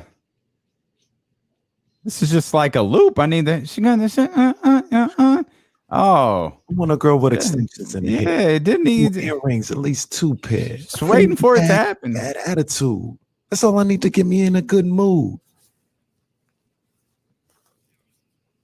Nice. Can't wait for the LL episode. I got a lot to say about LL. I think he's underrated. Well, one episode at a time. I'm working on the Nipsey Hussle joint. You'll be able to hear our new podcast, Corners of the Culture, dropping August 11th, wherever you get podcasts from. We'll drop a trailer for you, hopefully late next week. By the way, Kenny, that reminds you, and that reminds me, and I need to tell you, immediately following today's show, we need to record a trailer for Corners of the Culture. Okay, no worries. So we're gonna do that at 4:00 and get that sent out, get the stream created. Hopefully you guys dig this, man. We're pouring a lot into it, man. We really think that you're gonna like it. It is fun. Yeah, it is. It's a lot of fun. Brian Windhurst floated out that Cleveland has significant cap space next year when LeBron James is a free agent. Wow. And I just now I want to be fair to Brian Windhurst, because I know what you're thinking. Why would they do that? But he's like, look, I don't expect LeBron to leave LA. There are reports that LeBron is happy in LA despite what a mess the Lakers are. The only thing he would consider leaving for is playing with Bronny. Like this probably isn't anything to entertain, but it's worth pointing out, should he want to entertain it, the cap space is there with, I don't know. I feel like it's a good Cleveland team, but I think a lot of people disagree. So I think it's a good team. I think it's a good Cleveland team. Didn't Jesse mention earlier in the week that the Kings have better title odds than the Cavs?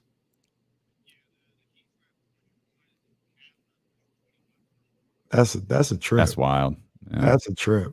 Yeah, And put Vegas on the list of people who believe in the Kings. Put them on the list. I love that no matter what, LeBron James free agency is a story. Like even if like LeBron tattooed on his arm. I'm staying in Los Angeles until the contract is signed. Hey, is there, the Knicks cleared some cap space here. There's some room there in Cleveland should he want to do it. It's always a conversation no matter what. Yeah. We're going to miss that one. LeBron James is very happy in Los Angeles, but just in case he's not, here's 5 destinations LeBron James could land. Next on Get Up. Let me tell you why. Keegan Murray having bodies in his wrist may play a role in why LeBron James may go back to Cleveland. Oh, that's Greeny. That's Greeny right there. Do you think there's any chance that the Lakers aren't good again next year? Like the season approaching? Mm-hmm. Yeah, absolutely. Absolutely. I thought about that too because I'm not. I do the same thing in this. I'm just penciling them in. Like, yeah, they're gonna be in there. Mm-hmm. And I mean, if AD isn't healthy, and kind of even if AD is healthy, like, I don't know what that team looks like. I know they ended up not being very good, but I think like Malik Monk like helped them out a lot last year. And I like Lonnie Walker. I've been talking about him for years, but I think Malik Monk is better than Lonnie Walker. So they kind of got worse, and they still have the same basketball issues that they had before the offseason. I guess we're like dependent on them getting Kyrie Irving. And even if they get Kyrie, which makes them better, I don't think he's playing 82 games. Right. He's never played 82 games. Yeah. Like whether it's weird absences or injury. Mm-hmm. He's that never happens. So do you think that,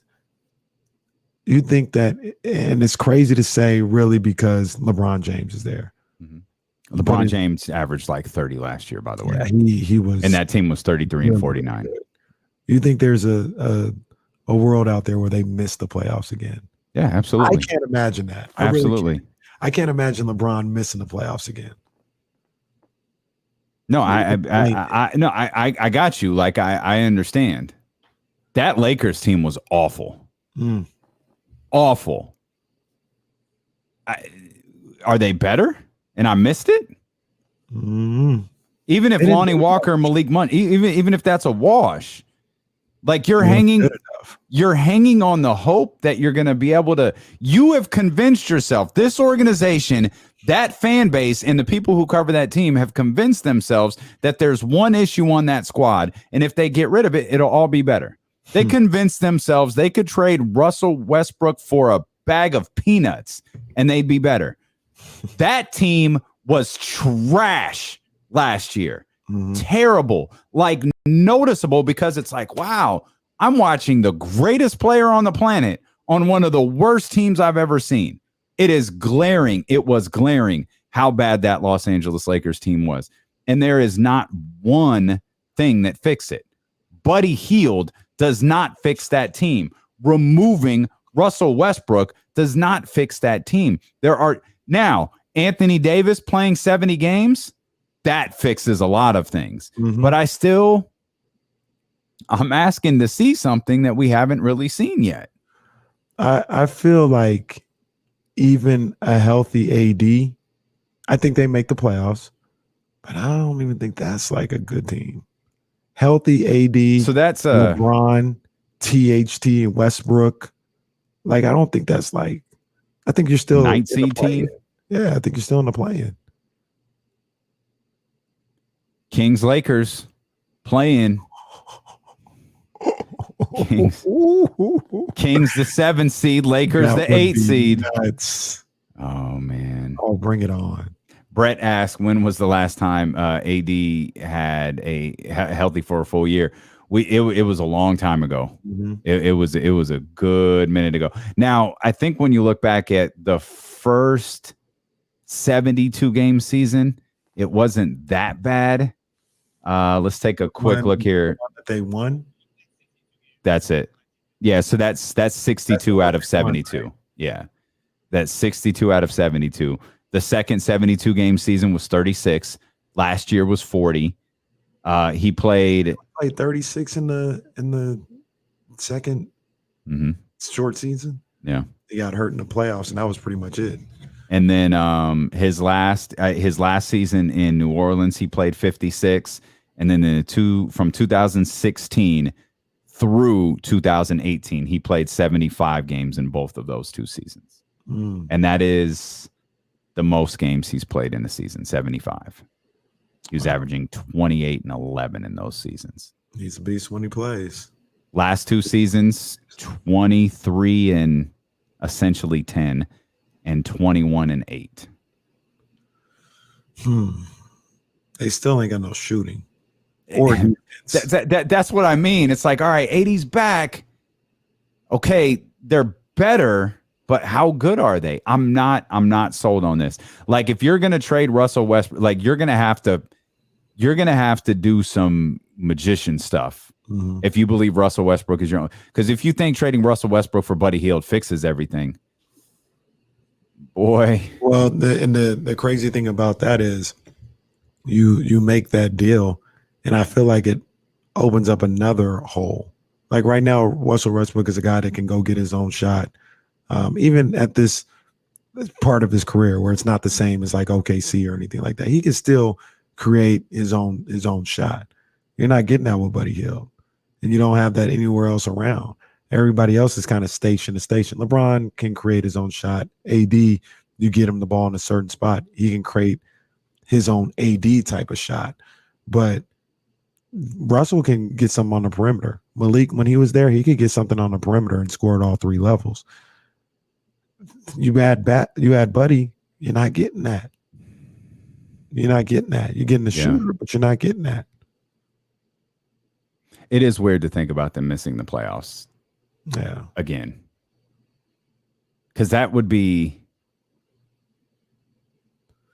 It would be two. It'd be 3 out of LeBron. If they missed it again, it would be 3 out of LeBron's 5 years. Yeah, that's where I was confused. Like, has it been 5 years? So it would have been the Luke Walton year, and the 2 times they made the playoffs were the first round exit and the bubble. Yep. Yeah, so I think we got cell phone Trysta. Cell phone Trysta. Let's go. Trysta Krick. What's up, homie? I'm at the crib. I'm just gonna do this. Well, that's like the iPhone right now. Is this the newest iPhone? This thing is more clear than my camera. Yeah, this is the cell phone. I went back to the chatty house, and they all seem to really enjoy the vibes of the cozy blanket and all of the opinions that come along with that. Cell phone Trysta was a major vibe last week, so we're happy to have you back. We'll just join the conversation here. I have to mention this. It's the law. You're listening to D'Lo and KC on KIFM West Sacramento, KRXQ, HD2 Sacramento, ESPN 1320, driven by Lasher's Elk Grove Dodge, always live on the free Odyssey app. Trysta Krick with us, proper introduction, host of Bet MGM Tonight in the Heat Check podcast. I enjoyed your experience at the what are you looking at? I just wanted to, you got a little chest out, and I was just trying to get a sense of what the chain was. Let me just What did I tell y'all? Like I told you, said it was gonna happen. You said I changed shirts earlier because I was like, if I wear this, Trysta's gonna make fun of me. Like the collar wasn't right, like it was all bad. I actually thought this was the shirt that was safe. But thank you. You're giving me John B right now. Yes, John B. Don't even like to think about it. Don't know what I would do without it. I don't want to think or even be. Okay. Heard about your friends. Y'all leaving. No, you. Anyway, what kind of is that a cross? Is that it's a dog bone. State of Florida? No, ma'am, it's a Florida. That's the other way, by the way. State of Florida goes the other way. Does it? Oh, well, I'm backwards. Okay. You know it's all love. I All think you this, look I great. knew. I'm just coming. I'm wearing turtlenecks and jackets moving forward. I knew it. I knew it's my bad. And y'all couldn't, for those on the radio, I see Trysta squinting, looking at it in her camera. It's like, look, what is it? It's a dog bone. That's what it is. It says It's a Bones smoothing Day. back. It's a Bones Day. Okay. All right. Bones Day. I missed you, Kenny. It's really nice to see your face. I haven't seen you and feels like in forever. I know. I've been checking on you. I've been asking where you be at. I was in Vegas. I tried to gamble, but they didn't have what I was trying to gamble on. I was trying to hit that over on the Kings win total heavy, but it wasn't up at MGM.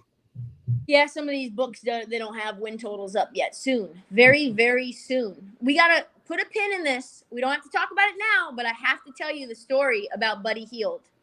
Oh, no, you can't teach that. No, now is the great thing. Do it now? All right, so I'm talking to a former player, legend. I'm not going to say their names. Mm-hmm. I'm talking to a current NBA executive and one other person who is kind of in an NBA capacity, does some training. So I frame it in a very positive way.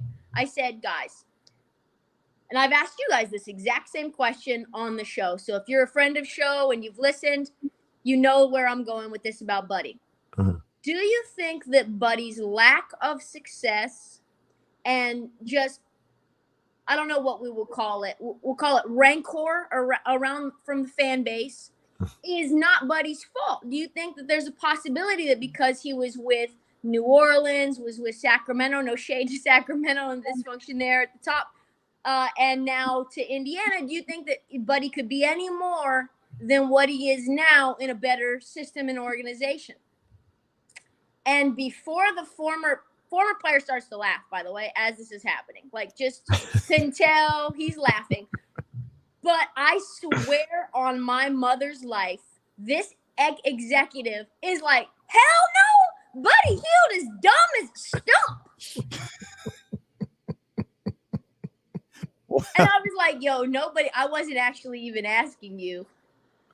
He was just sitting nearby. Guys. He wasn't even in the conversation. No. That's wonderful. Oh, man. And I was like, yep. He was like, he could probably be on a team like the Warriors where they tell him just to stand in the corner and shoot threes, but that's about all he's good for. Is that so what'd the player say? He was a lot more judicious with his rhetoric, but basically, it was around the same feedback of that he's a specialist, and the specialty is not necessarily his basketball IQ. The specialty is his shooting. Well, you know what, though? The thing about it is, and that he got better in Indiana over time. That last year they allowed Buddy to be Buddy, and that maybe there's improvement to be made, but there's there's a ceiling there.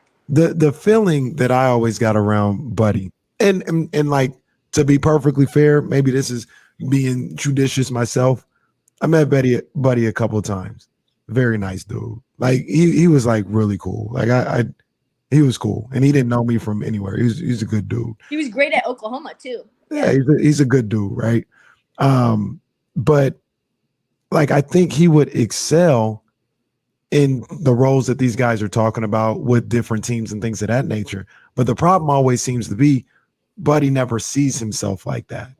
Buddy sees himself as, I'm nice. The team can get on my back if they just let me rock. And it's nah, we don't really want you to rock. We just be ready when we need you. You know what I mean? Keep your hands up.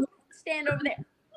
And that seems to be the issue that Buddy just hasn't been able to, it hasn't registered for him in his NBA career. That's a key piece. Self-awareness, key piece in the NBA. Mm-hmm. But that brings the conversation we were having about the Lakers, right back here into a beautiful packaged faction, because Laker fans believe, Buddy Hield will fix all of this for us if we could just get rid of Russell Westbrook. Kenny asked the question a minute ago that I'll ask you. can you see the Lakers missing the playoffs? And I guess the way to frame it properly is, can you see LeBron James and the Los Angeles Lakers missing the playoffs for a second straight year? Yeah, absolutely. Barring Kyrie Irving coming to the Lakers, which I have no idea whether that's in play. I think there's talks has been stalled. Kyrie is now telling the world and telling the Nets, regardless of where Kevin Durant goes, he's totally down to keep rocking with the Brooklyn Nets. Is that true? Is that not true? I don't know. So barring that, I'm not sure where the fix is here. I said this the other day. I think LeBron James is their best shooter. Wow. They have 8 clutch clients on this team, and none of them shoot anywhere close to 40% from 3-point. And you're talking about low 30s. Austin Reeves, undrafted guy, also in the 30s, one of their better 3-point shooters. The formula is simple. The formula is tried and true. I don't think it changes. You surround LeBron James with shooters, and he is the primary ball handler on this team, on any team he goes to. That's unless it's Kyrie, and Kyrie even played off ball with Braun, right? And that was a great role for Kai. But Kai can shoot. Kai can make something happen off the dribble as well. He can move without the basketball. He's a pretty decent rebounder. He's one of the best in the league in terms of just cooking in general. So that was a perfect fit. But the formula is Braun and shooters. And they don't have that. Do you think Anthony Davis for 75 games is enough to get in there? If nothing else changed, but Anthony Davis. 75 games? I know. It's not realistic, but I'm just throwing out a scenario. He's going to miss 5 games? That's what that math is not math. When you put it that way, that does sound crazy. AD only missed 5 games. He's going to miss 5 games in November. Miss 5 games sounds crazy. He's going to miss 5 games in November. 66 games from Anthony Davis. 50 games from Anthony Davis. Ooh. Well, they can't. I don't think they can make it if Anthony Davis. Do it. Okay, so Anthony, let's talk a little. Let's go in deep into the nerdish, right? Like, let's go to medical school. I have a couple of friends I love to nerd out with in terms of why Anthony Davis keeps having injuries to the same ankles. And a lot of that, it's not just rehab. It's this very nerdy term called prehab, where it's essentially strengthening all of the ligaments that surround and support your ankles and knees that require a ton of additional work, a ton of additional time. And I don't know that necessarily, considering what I've heard, he has ever been that guy. He wants to get back from injury, but it doesn't seem he's very interested or willing or put in the right piece in terms of who he has working with him to prevent injuries, to get his body to be strong, where he comes down and the ankle doesn't wiggle. Right. It folds. Like essentially the things that he does when he's That's rehabbing. For the real ones that know what's up with the team. I got you. Yeah. I got you. I would on my head. No, Tris, that's because you ain't outside. Trista's the queen of TikTok. That's why. I'm not in the TikTok streets. But with AD, he essentially has to do what he does when he's rehabbing, when he feels perfectly fine. And more. There's more stuff. There's levels to it. You know, you're talking about how do you increase explosion, come down, and it's completely supported no matter what shoe you have on. How do you prevent falling to the ground as much as you fall to the ground? That's not an injury prevention strategy, no matter how much Joel Embiid tells you that it is. Your back, your knees, your ankles, you're a big man. You like to go out, you like to have fun, and you don't get yourself solid.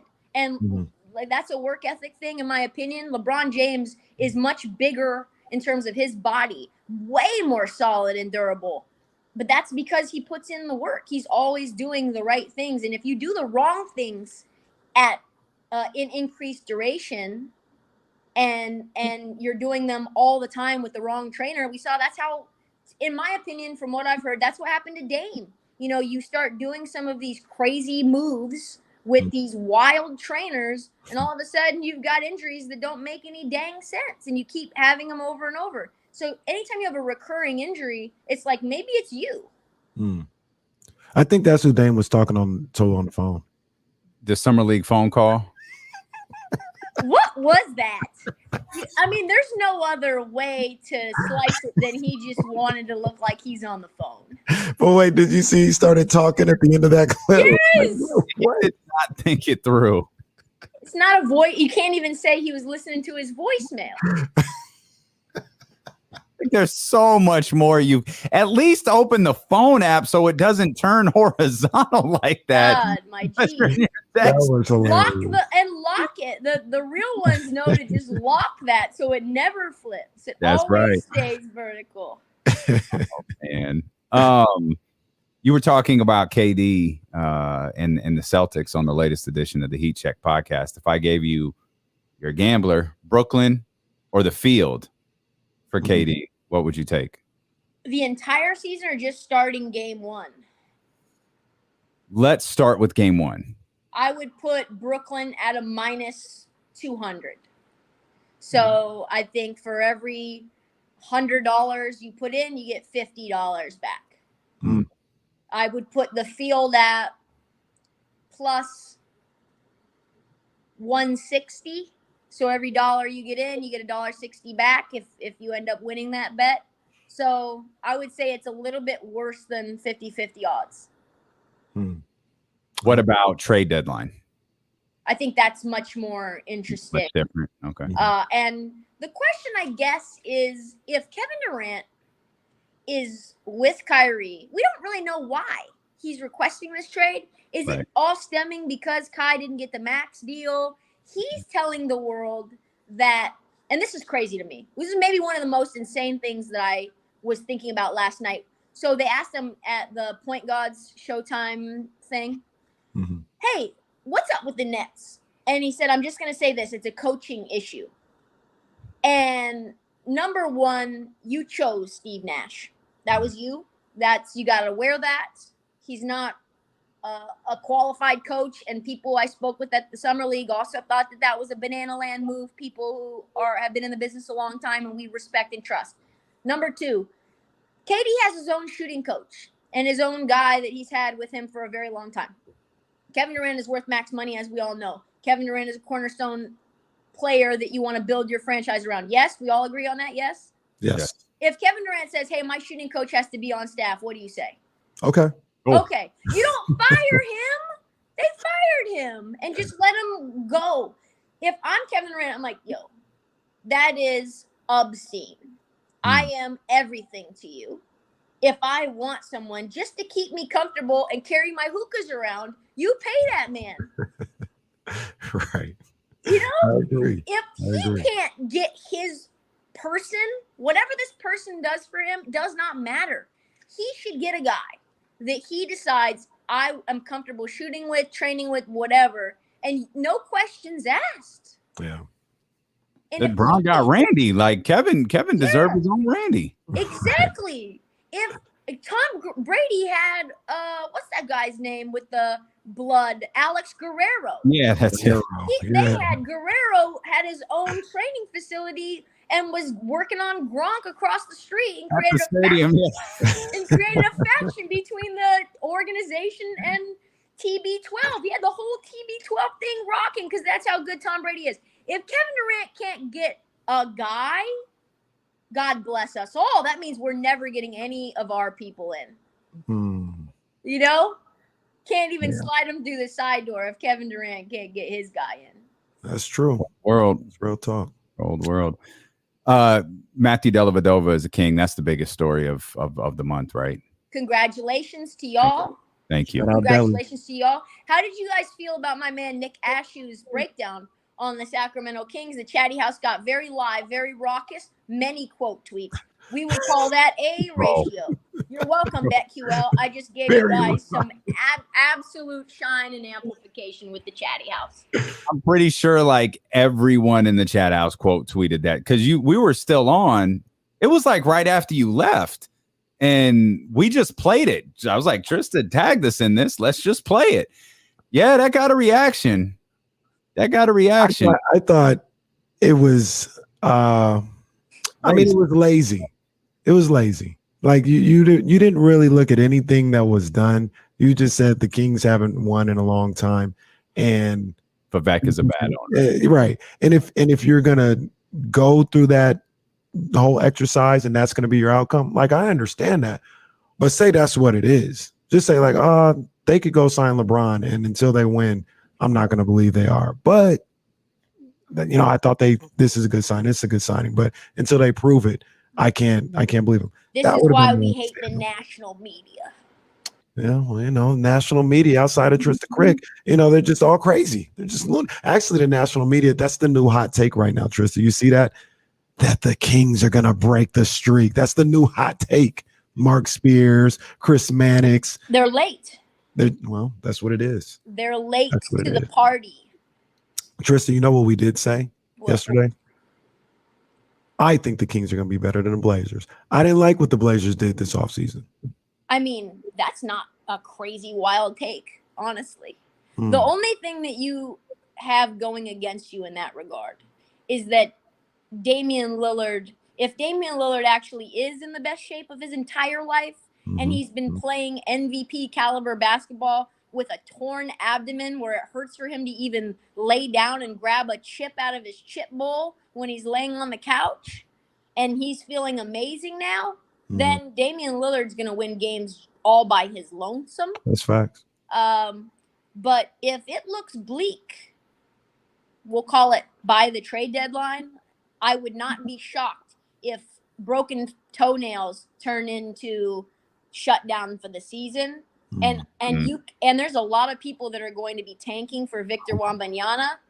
Blazers could be in play for that. Utah Jazz could be in play for that. I know one thing. That's not going to be the Mike Brown-led Kings. We are not tanking for Victor Wembanyama. We have a mandate for the playoffs, and we will scrounge up wins off of teams that are tanking, and that can get us to 32, 33 wins alone. Mandate made by me. I said they better make the playoffs. Put some respect on Kenny's name. The best. We appreciate. Real quick before. Where does the bone come from? Where did the bone? What's that based on? My dog passed away 2 months ago. Oh. So Trysta. So her name is on the back of it, and there's a little lock of her fur in there, and this is I wear this everywhere I go now. Did you think I was a part of like the dog pound, and you thought this was like I was like, D-Lo, DPG? Yeah, no, that's for my actual dog. Yeah. Dang. Yeah. Well, now I feel terrible. I remember I once asked, before you guys let me go, because I know you have other things to do, other people to talk to, whatever. I remember I asked this is going to sound so messed up. So I remember I asked my teacher. I was a senior in high school, and she dropped a stack of papers. And I was like, what's up with you? I've always busted balls. Like, and her and I had a great relationship. And I was like, what's up with you? Why are you just dropping random papers? And she's like, I was diagnosed with Parkinson's last week. Oh, my gosh. It was a lie. It was a lie. But that just tells you, don't make assumptions. Be careful. You're a wild one. I got to ask Trysta before we leave. When I was in Vegas, I did make a bet. I believe, if my math is correct, it was 9-1 Niners to win the Super Bowl. I put 100 down. That's a solid bet, right? Like, they might not make it, but that's good odds.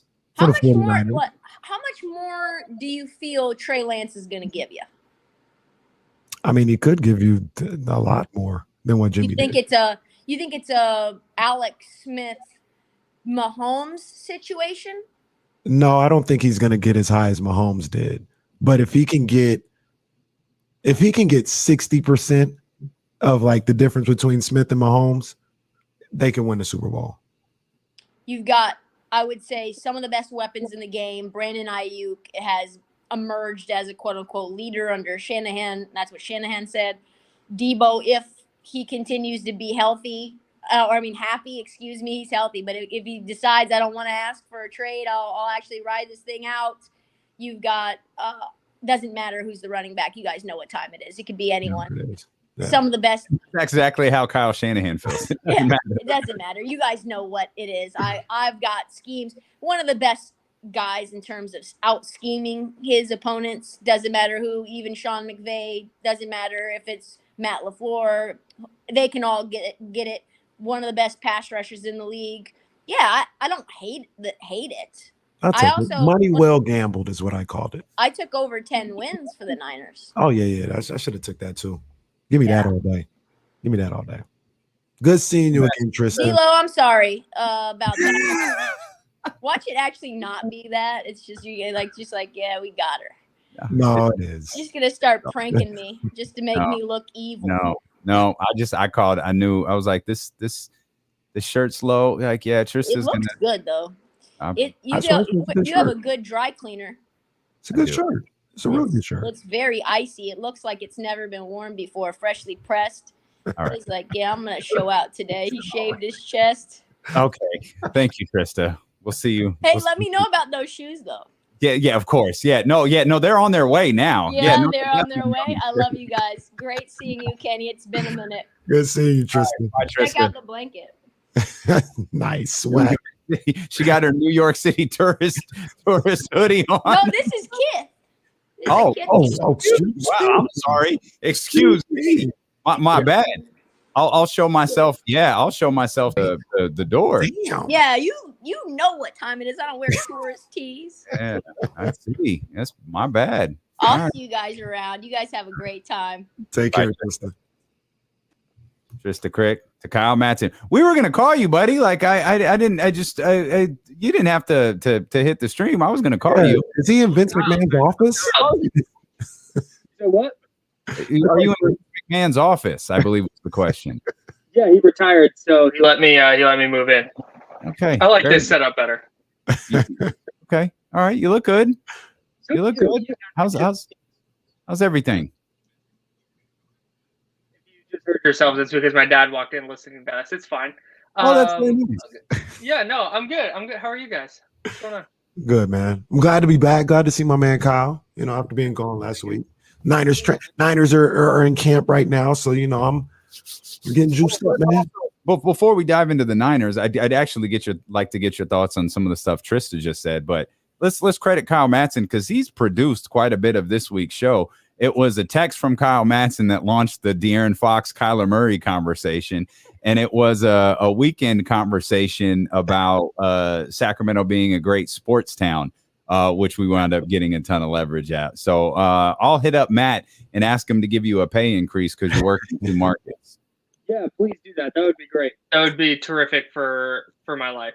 Well, look, let me ask you this because you've been both places. What were your thoughts on the Sacramento being a sports town conversation?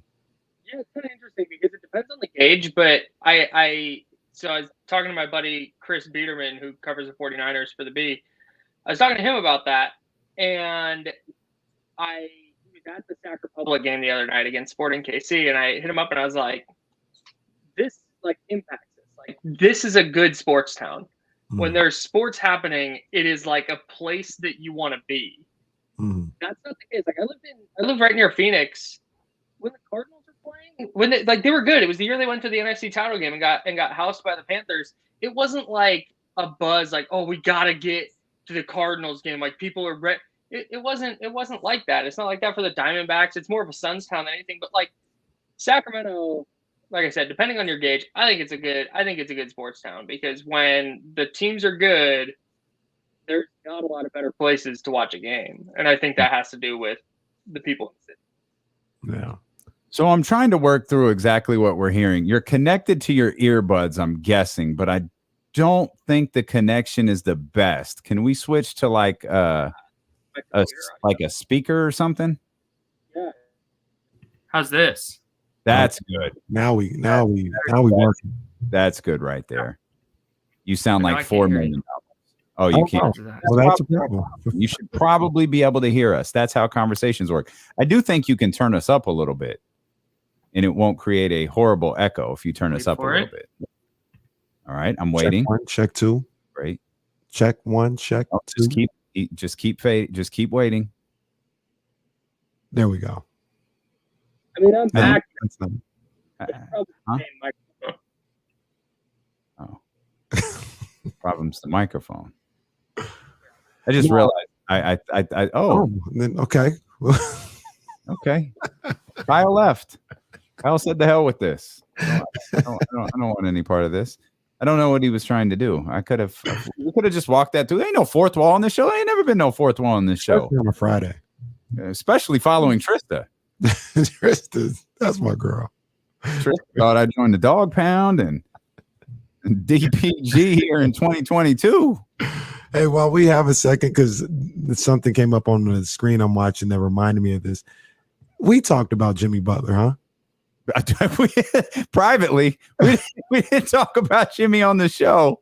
What was Jimmy doing? I don't know. Out there on that extension life. I have no idea what Jimmy Butler is doing. He looks great. I don't know. That's he's not going to keep that during the season. I can't imagine. That's got to be hella heavy. Jimmy out here with faux locks. Come on, man. Let's step out. We'll come back. We'll have Kyle with us, and we can work out any technical difficulties during the commercial break. So Kyle Madson joins us next. James Ham, the top of the hour. Don't go anywhere. Steeler and KC brought to you by McQueen and the Violet Fog, the smoothest gin in the world, handcrafted in Brazil on ESPN 1320. You got it if you need to shake real quick. Jesus. Oh, Kenny can't hear. Yeah, couldn't hear you. I think I got it now. Is it better now? Oh yeah, it sounds great now. It's all good. We went to commercial just to stall like time. So thank you. Yeah, we're good. No, we're good. We're good. No, you sound great. I was all proud of myself for remembering to bring my computer, but I didn't bring anything else. Like I have a whole traveling setup and I didn't bring any of it. Well, I told the guy, like, hey, we're probably going to call Kyle today. We're just going to wait to see what Trysta does because sometimes Trysta we just let Trysta rock. And Trysta was rocking. The convo was fun. And so I was like, all right, we'll call Kyle as soon as we hang up. And screen popped up like, hey, here's Kyle. Yeah, I was on time today for the first time ever. David Patrick got another transfer. I don't know if he's any good, but Quadri Adams. Sac State's going to be popping this year. Man, I'm going to be at the Hornets' nest. Be at the nest. You're Sac State's finest, aren't you? Yeah, I just had a problem with my mic and stuff. I'm good now. You're good? Okay. Yeah, right. That was a hardware thing. I was afraid everybody in the house all blazing away on the internet. No. It's a hardware thing. Oh, okay. Yeah. I love your dad, man. He's the best. Your dad is the best. Your dad is the best. Hey, did we just screw up the broadcast? All right. We haven't even talked about Beyonce today. Oh, I didn't listen to it yet, though. Surprisingly. It's is it more of what we expected? Yeah. Okay. It's a whole album very, very, very, very similar to that. How many Young Jeezy features are there? 0. Then I'm out. 0 Young Jeezy features. That's my gauge for listening to new music. I'm like, is Jeezy on it? Never mind then. That's my boy Jeezy. Wiz dropped an album yesterday too, or today. Wiz dropped 2 albums in the last 9 months. And you know what's funny? I didn't even know he's still making music. Wiz's albums got that sound to it, like the Drake, Beyonce. Really? Not like it's a different Wiz. Like it sounds different. Like it's a little bit of a different sound. A little bit different. He got to that point where it felt like all of his songs sounded the same. So yeah, he's doing something different. I remember I didn't hear a lot of mixtape Wiz like before his album, but I remember I love Rolling Papers. I still do. Rolling Papers is a dope album. It's a good album. Dope album. Remember that song Young, Wild, and Free? Mm-hmm. That song came up on my shuffle the other Snoop, day. right? Yeah. I didn't like that song. It's not a great song. Not a very good song. But when you're 21 and that comes out, Somewhere we get home. It's kind of a jam. He'll never make a bigger song than that. The Fast and the Furious song. Oh my That's God. unfortunately how it timed up. That was crazy. That was a monster. Who is there a more disrespected player in the NFL than Lamar? Disrespected? No. Yeah. Like Jamal Adams gets dragged a lot, but he's not a quarterback. Man, Jamal Adams is He stinks, bro. unfairly disrespected. He stinks. Yeah. Jamal, He doesn't stink. Jamal He doesn't Adams, stink. They traded 2 first-round picks for him. That's crazy. yeah, he's a good ball player, but the price. He's a linebacker. Yeah, exactly. We're coming back, guys. Hang on, Kyle. Sorry.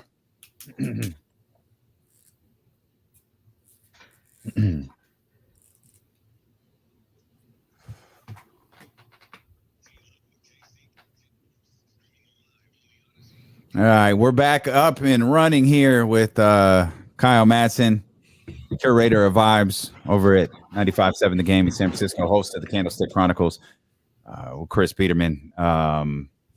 Kyle, let's dive into some of this 49ers conversation. I know you heard some of the stuff that Trysta said there a minute ago, taking over 10 wins on the 49ers. Kenny say, he placed a bet while he was in Vegas on the 49ers to win the Super Bowl.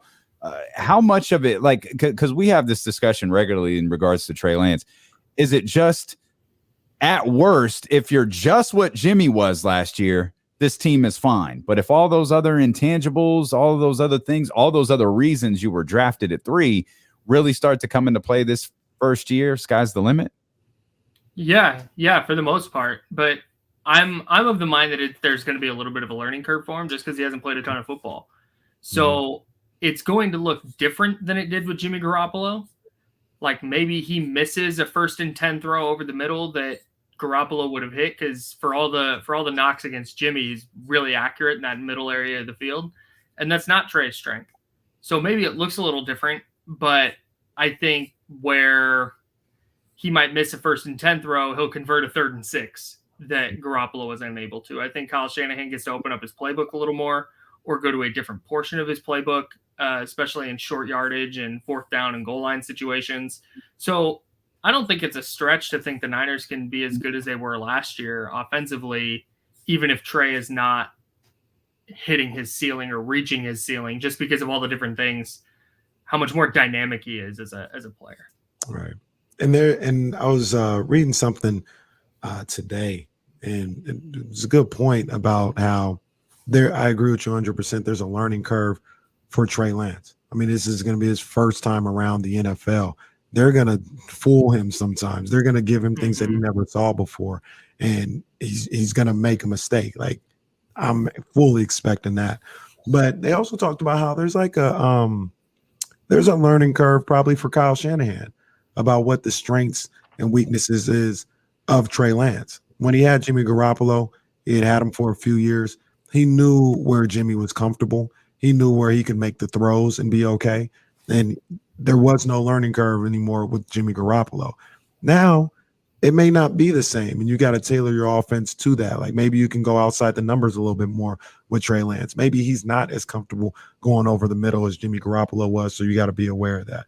So I think that also has to play a factor as well. As Kyle's going to have to learn his quarterback a little bit as well.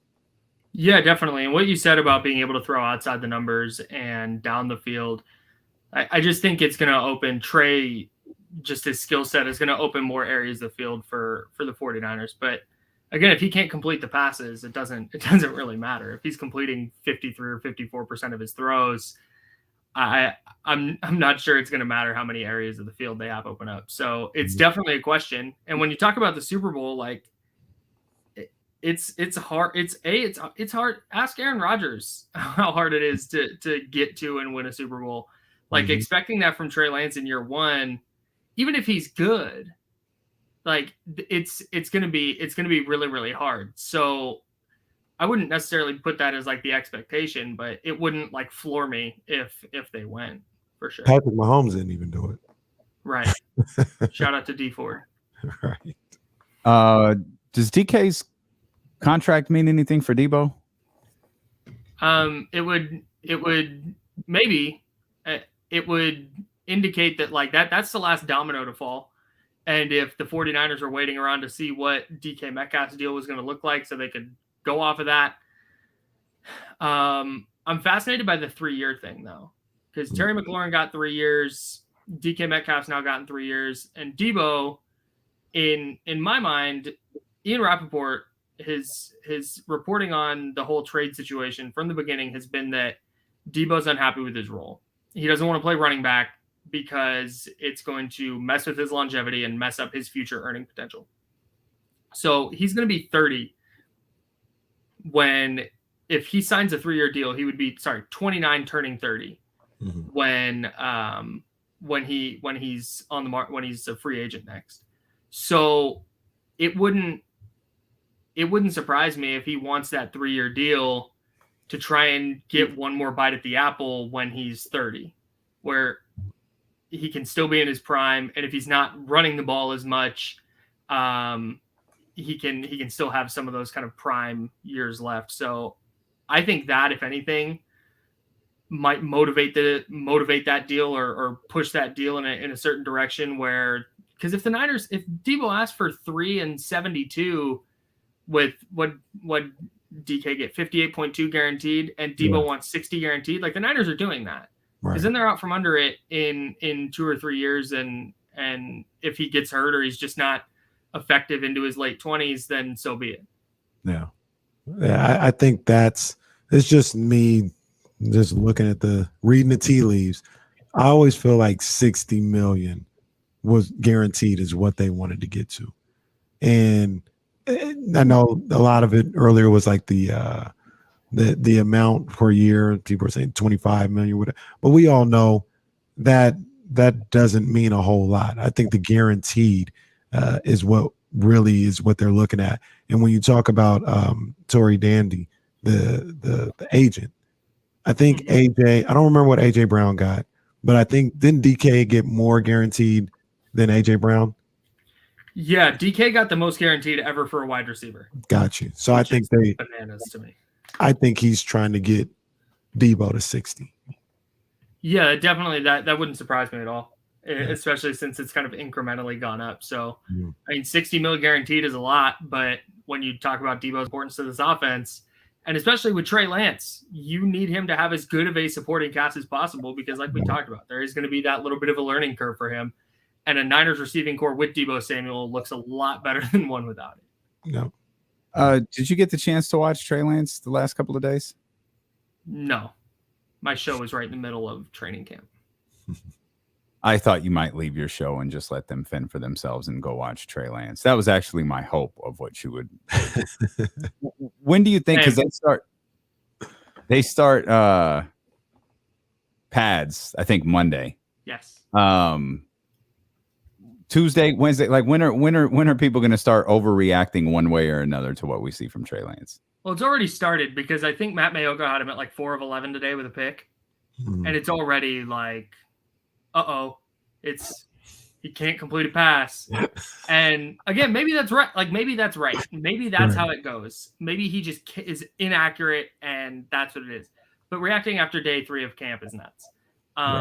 I think right around the first preseason game is when it really gets kicked into high gear because then they're on TV. There's highlights. Okay, he has these inaccurate practices, but now he went into this preseason game and played 2 series and went 1 for 9 or whatever. That's when I think the overreactions will start, if there is one to happen, one way or the other. All right.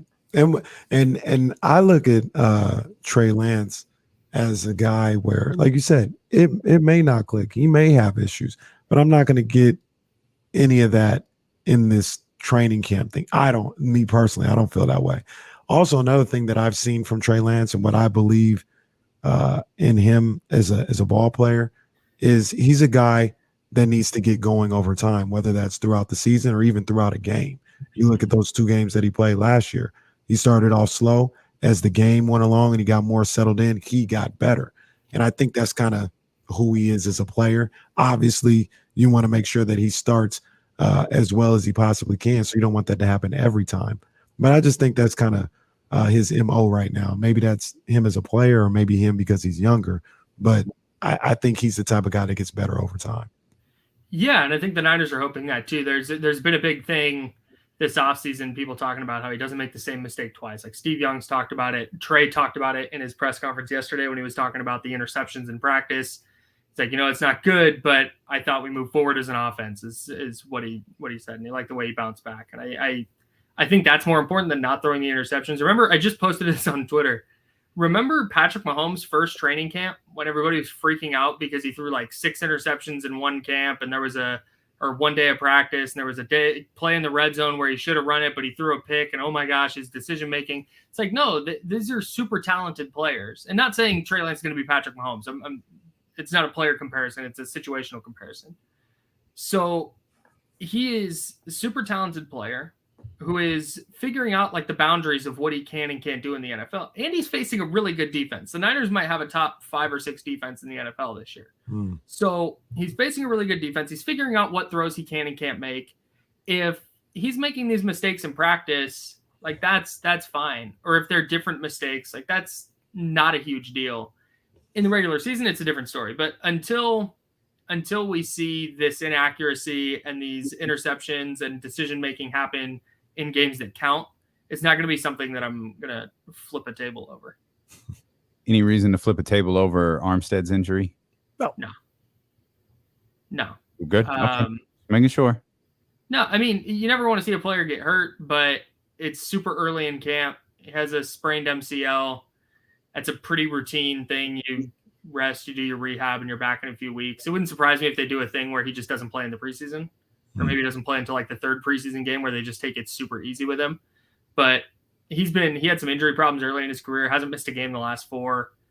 Shanahan didn't sound super worried when he was talking about it. So until he starts missing more than that few weeks, I think it's fine.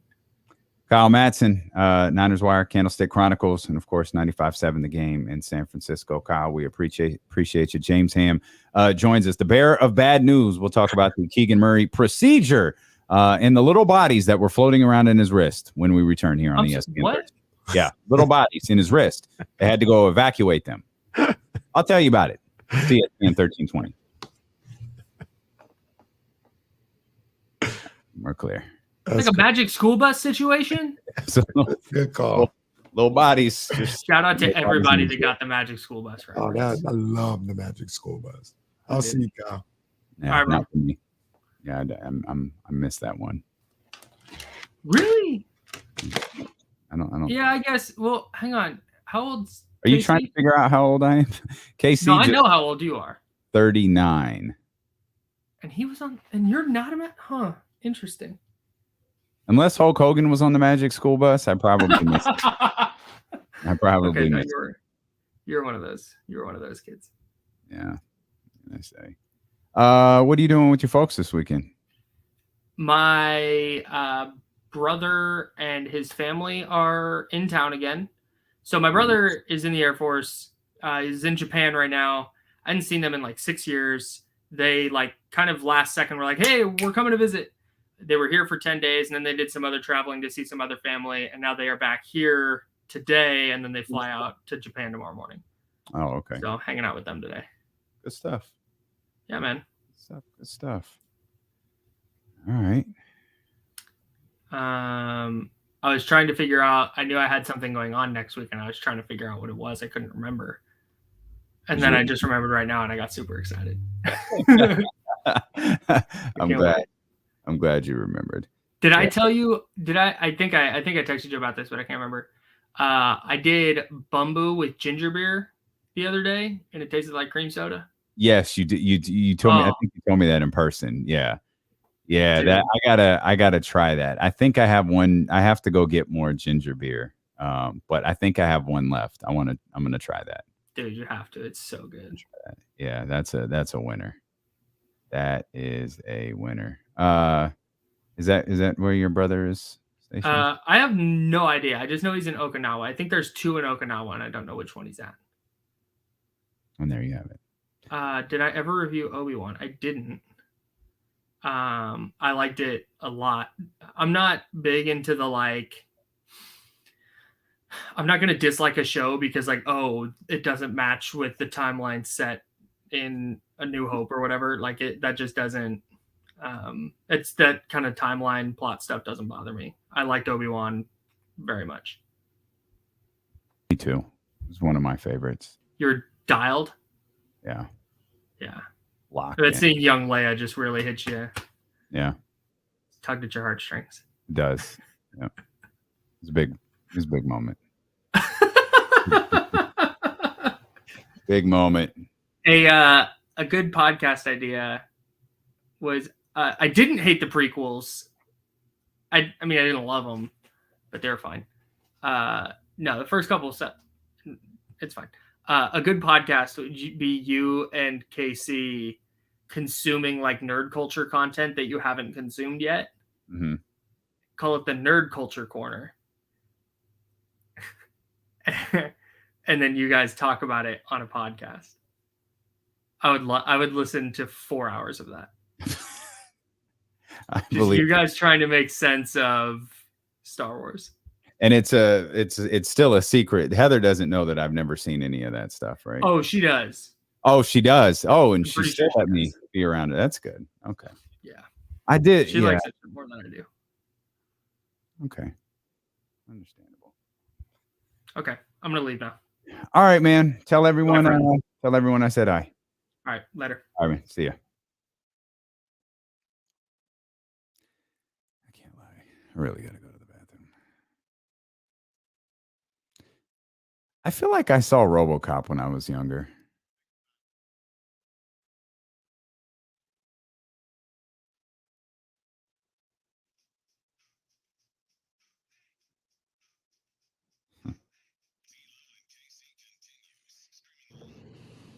Was that Hip Hop Array?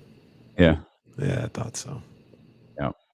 I can't really hear the rejoiners for all those that don't know when I'm hooked up this way. I was like, I think that's Hip Hop Array. I was going to say, why are you still hooked up that way? James Ham joins us at the top of the hour. That's probably why. Hey, guys, real quick. Yeah. Trysta's story, or, you know, when she talked about the teacher or whatever who said the joke, that reminded me of a time where, this was a long time ago, where I, how do I put this? Incorrectly labeled a young lady as being pregnant. Oh. Yeah. Oh. I was like, oh, wow. I was like so happy, and I rubbed her stomach. Oh, fam. She says, I'm not pregnant. Bro. Oh, man. Yeah. Yeah. So I learned, and this was relatively young. This was, I mean, relatively young. I wasn't 7. I was like 18, right? And I had to learn the hard way. She was around my age. And ever since then, I just, no. You don't do that. You wait for clearance. Yeah. I never, no. Yeah. Oh, that's tough. That was the worst feeling. There's no coming back from rubbing a stomach, bro. That was the worst feeling. She was nice. She was cool about it, but that was the worst feeling. This is Madson said it was a burrito. Man, and burritos don't be sitting right, and yeah, give you that look. Oh, that's tough. Yeah, that's tough, man. Boy, don't do that. Don't do that.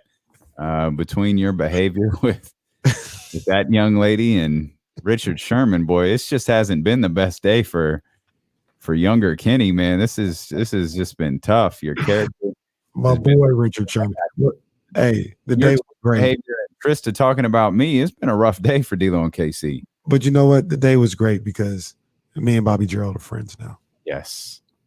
I absolutely need to get to the bottom of how we got to this point. But right now, it doesn't matter It's Bret Hart and Shawn Michaels shaking hands in the middle of the ring. If you're just tuning in, if you weren't with us, it's not even MLK Day, and Bobby went over there just like Shaq did to Kobe, gave him a pound, hugged him at center court, and whatever beef there was between Bobby Gerald and Kenny Caraway, it has been set aside. And Bobby tweeted, "Bring it in," and tagged Kenny in it. They're following each other, and it's and what a moment. What a moment it was. What a day it has been for D'Lo and Casey. Arguably, the Bobby Gerald unblock follow may be the biggest moment in show history. Not Rick Ross joining us. Not Rick Ross joining us twice. No, nothing like that. Not breaking Malik Monk news. It may very well be Rivercats news too. By the way, don't forget that. We did. There's a follow-up story to that. Your boy, the dude who wrote the story followed me, right? And then magically stopped following me after he got tagged by a bunch of people like, yo, this news is like a week old. What are you talking about? Breaking news. What are you talking about? This is literally a week old. People was on his head about that one. And that's what, hey, our crew repped. Yes. When journalistic practices weren't followed. Yep. And the Chatty House rallied around the reconciliation between Bobby Gerald and Kenny Caraway. By the way, I'm blocked by that guy too. Oh, that's fine. Yeah. You're better off being blocked by that guy. Once again, I didn't even say nothing bad. I remember when he blocked me. I didn't even say nothing about him. You I literally didn't even say nothing about him. There will be no movement to have that individual unblocked. Matter of fact, block me too. Just block all of us. Block the entire Chatty House. We'll be good with it, man. It is completely fine. So Jesse has had a blast going through Kenny Caraway's old Twitter messages. Crazy. We've got another one. Let's see. This is dated. Oh, this is June in 2014. Oh, man, it was crazy. And 13-14 was crazy, bro. I ain't gonna lie to you. It was crazy. It was a crazy time. So Richard Sherman got beat up in practice today, huh? SMH. Have we ever done a search to see how many times Kenny Caraway has tweeted SMH? Oh, yeah, we tried. It was ridiculous. I think John Bull, who hasn't been in the Chatty House for a long time, but John Bull did it, and it was just crazy. Yeah, it was like we can't determine. It is far too many. I remember when he got in a fight at Seahawks practice. I don't know if he really got beat up, but I remember there was a tussle at Seahawks practice. Wait a minute. What day was that again? What date? Looks like it says June 2000. No, that wasn't Seahawks practice. When did he get beat up in June? June 18th, 2014. Mm-hmm. Couldn't tell you. Sherman got beat up in practice today, huh? Maybe it was an OTA type situation. Yeah. Boy, you had it in for Richard Sherman. He was public enemy number one. He was definitely public enemy number one. Wild to think he got beat up in OTAs, though. OTAs. Oh, man. In OTAs. But the tweet or the Instagram post that nobody will talk about is I think it was right after the Niners won in Seattle in 2019 to win the number one seed and all in the NFC West and all this other stuff. I put on the Instagram. I said, you know what, Uncle Sherm, you're officially a Niner. I apologize. You with us now. You with us. And ever since then, he's been my boy, Uncle Sherm. You're still I think we can get Richard Sherman on the show. As long as we don't tell him that you're at IMK Diddy. Yeah, absolutely. A long list of people we can get on the show as long as we don't tell them that you're at IMK Diddy. I even think if we had him on the show, I would be like, Richard, back in my fan days, I was wild. I want to apologize here in person. I think he'd be cool with it. Can you please unblock me? He don't even have to unblock me. I mean, I'd like him to, but he don't have to. I deserved it. You know, what would be funny too is when we put out the show clip, like, and it's got our tags in it, and then Rich just sees it and like, why can't? What is this in this? It's on it? Like, oh, this sucker right here. Yeah, man. That's my guy, though. Come on, man. It's my guy. Did you see that they started the demolition for Arco? Or they like have a plan? Yeah, someone messaged that in the chatty house just a minute ago. Yeah. I think in the fall, I think it's going to be all gone. It's okay. It's time. Like, tear it down. It's fine. It's all right. We don't need another going away party. We don't need to go there and watch. Just get rid of it. Whatever you're going to do there, just do it. Just stop freaking talking about it and do it. More game. Preseason. Play the old Arco. I'm beginning to think that might be out of the question. I'm beginning to think that's not going to work. Pragmatic Pessimist says, Kenny going to start claiming he did follow-ups on Snapchat, but you can't go back and check those out. James Ham's going to join us here in just a couple of minutes. James Ham, of course, the bearer of bad news. You're listening to D-Lo and KC on KIFM West Sacramento, KRXQ HD2 Sacramento, ESPN 1320, driven by Lasher's Elk Grove Dodge, always live on the free Odyssey app. I say he's the bearer of bad news, but I guess it's not that big of a deal. But James reported last night that Keegan Murray had a minor procedure on his right wrist, and a quick recovery is expected. No impact on his rookie season. Already on the floor shooting with his left hand, blah, blah, blah, blah, blah, blah, blah. But still, it's like, ugh. Yeah, you never like to hear that or see that. Like, by the way, can I just say, some of y'all listening, some of y'all in the chatty house, were sure quick to label Jaden Ivey injury prone after he rolled his ankle in the game. Rolled ankle, you just sit down and heal from. There's no bodies in that ankle. There's no bodies, and there's no bodies rolling around in Keegan Murray's ankle or in Jaden Ivey's ankle. Y'all got to be careful when you go out a player when they get hurt. Stuff happens in sports. Y'all were ready to jump all over Jaden Ivey when he got hurt, but it's the Kings rookie that had to have a minor procedure. Y'all got to be careful with that. Yeah. You're getting lectured. And I try not to even deal with, people's injuries because nobody's out here trying to be injured. That's what I always say. Nobody's trying to get hurt. If they get hurt, sucks, man. Sucks. Get well soon. I'm not going to be injury prone or like kind of hold that against them so much. I don't even like that term, injury prone.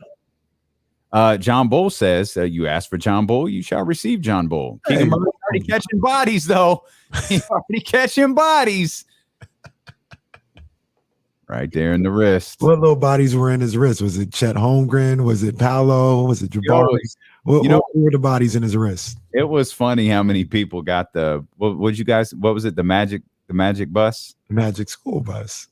How many people in the chat house got that? Because I didn't. I was just like, I don't know what weirdness Kyle is talking about right now. You're not a magic school bus guy? Still don't know what it is. I don't know what you guys are talking about. So it started off as a book, and then I think it ended up being a cartoon. But there was like this third grade teacher who had a magic school bus where she would teach them stuff like, say they would, teach you stuff about your kidneys or something like that in class.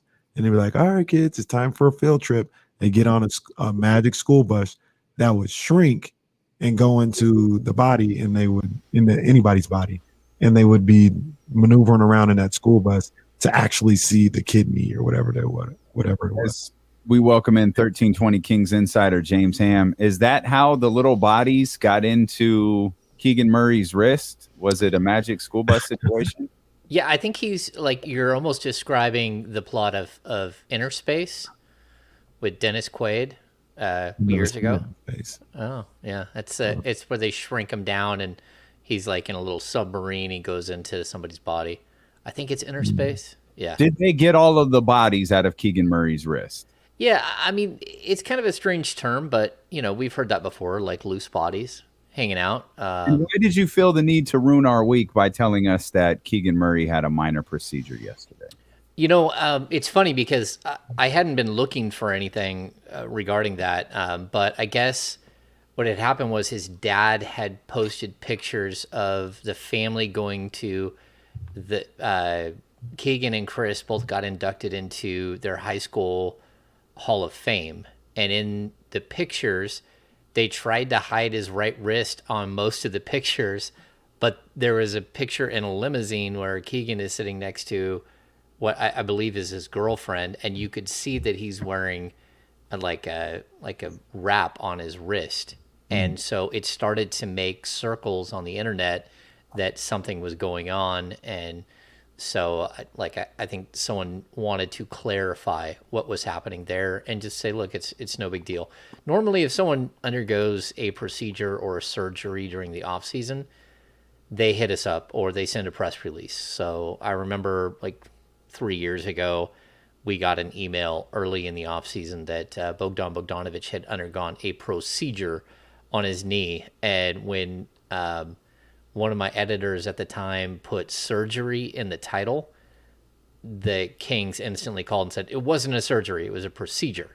And I'm like, okay, we're splitting hairs here. But that's why I put it out there, because it was specifically had gained some traction that people were seeing him with, what looked like a wrist guard or something on his right wrist. I don't know how much of this you know, because this is was he cut open or not? Oh, I'm sure he had a little tiny hole cut, and they sent in a scope and pulled some pieces out. Yeah, they sent the vacuum cleaner in there with the little camera, and they ran around. That's okay. That's what we thought. I just love. It's just funny in sports. It's so minimized. Like they stuck a tube in his wrist and went and got all the. We act like that's no big deal. Yeah, that's the. I mean, I guess these guys, they get treatment, that most of us don't, and they focus on their bodies 24/7. But it's just so weird to me. Oh, they stuck a tube in his wrist, vacuum a bunch of stuff out. Oh, he'll be fine. That's no big deal. He'll be fine. Yeah, so it wasn't like someone put in a carpal tunnel. It wasn't like a full-fledged carpal tunnel surgery or something. No, it's basically a scope. They just went in and cleaned out a few little loose pieces. I mean, the guy plays basketball all the time. It's much better to have it in a wrist than in a knee. Yeah. Because then you're actually looking at a full-fledged scope. And those things, you never know. Like, again, Lionel Simmons had one scope on his knee and was never the same player. Some guys have 8 scopes and they're just out there playing like it's no big deal. You just never have any idea. But I think it should also be noted that, the Kings have dealt with a lot of wrist and hand injuries over the last couple of years. I mean, Terrence Davis broke a wrist last season. Even Tyrese Halliburton ended his college career with a broken wrist at Iowa. Iowa State. Iowa State. Yeah, Iowa State. Yeah, the Cyclones.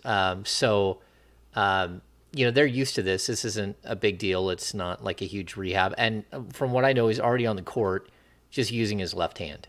And that's okay because he's left-handed anyways. He just happens to shoot with his right, which is interesting. But he signs and writes and everything else with his left hand. He's LeBron James. That's what I was thinking. That's exactly who he is, LeBron James. No, he's like every other King who's left-handed. It's just different. Yeah. They collect left-handed players. It's very interesting. That tripped me out when I heard that about LeBron, that he's left-handed. He just shoots a basketball with his right hand. Yeah, I think Doug Christie shoots with his right hand, and he's a full lefty. He's even got a bit of a hook. It's weird. I grew up. Both my parents are left-handed, but me, my brother, and my sister are all right-handed. It just skipped a generation, and then my oldest is left-handed, which is bizarre. But I feel bad for left-handed people because the whole world is made for right-handed people. Like watching a left-hander try to use a can opener, it's painful to watch. It's absolutely painful to watch.